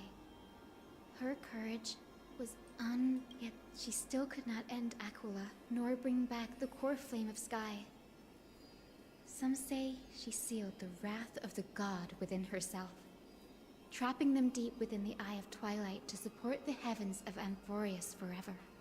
In other words, she became one with the Titan. I would have considered it a fairy tale, but after seeing what happened with Professor Anaxa, not anymore. As that Titan and that fused hero been looking down on the world from here for 1,000 years? Yeah, well, we know that they fused, but why did they have to fuse?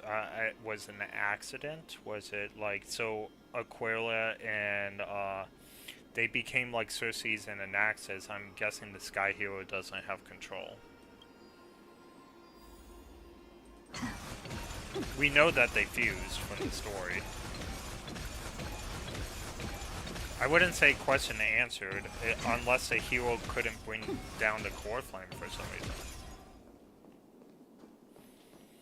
Because Anaxis was still in charge of his body, but maybe the Titan took over the Sky Hero's body, and that would actually solve my question. So long. Maybe the Eye of Twilight has already turned into ruins.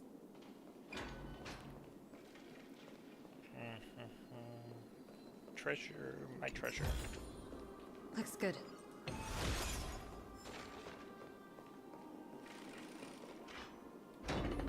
Firefly. Something's not right. I can kind of feel how big and empty this place is.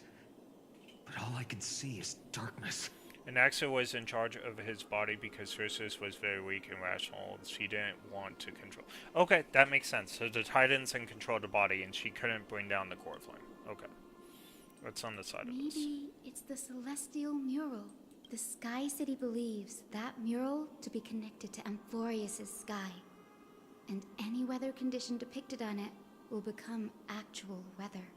The mural would reflect Aquila's shifting mood, like clear skies, fog, snow, or thunderstorms. The sky priests would gather here during peaceful times and pray to the god for warm breezes and good harvests. To put it in words that Gray and Danny would understand, just think of it as a massive screen. In any case, what's the exploring appropriate the dark resolution? is never a good option. If we could light up the mural, it might just provide us with the light needed to move forward. That really conspicuous device might be part of the ritual. Let's go take a look. It's dark, so watch your feet. Alright. Thank you everyone for watching. Unfortunately, I need to eat. I am starving to death. And I'm probably going to go to bed shortly afterwards. The thing about it is we will be back to this tomorrow, and we will start here. I was going to end at 3 a.m., but it's 2:46 right now, and I don't want to get into the story part where we're going to, you know, have to interrupt the story or something like that. I appreciate everyone who watched tonight and everyone who will watch. All my Honkai videos are on YouTube. If you go to the live section, I have them all categorized for you and everything. It was very fun and very nice to meet you, and I stream almost every day, not every single day, but most days. I don't have a set schedule because of my work. Sometimes I stream during this time, sometimes I stream at noon. If you are on Twitch, there's a very good chance that you will see me most of the day. I stream more than not. So make sure you guys come back, make sure you guys visit, and thank you so much for watching. I greatly appreciate all you guys. Alright, thank you.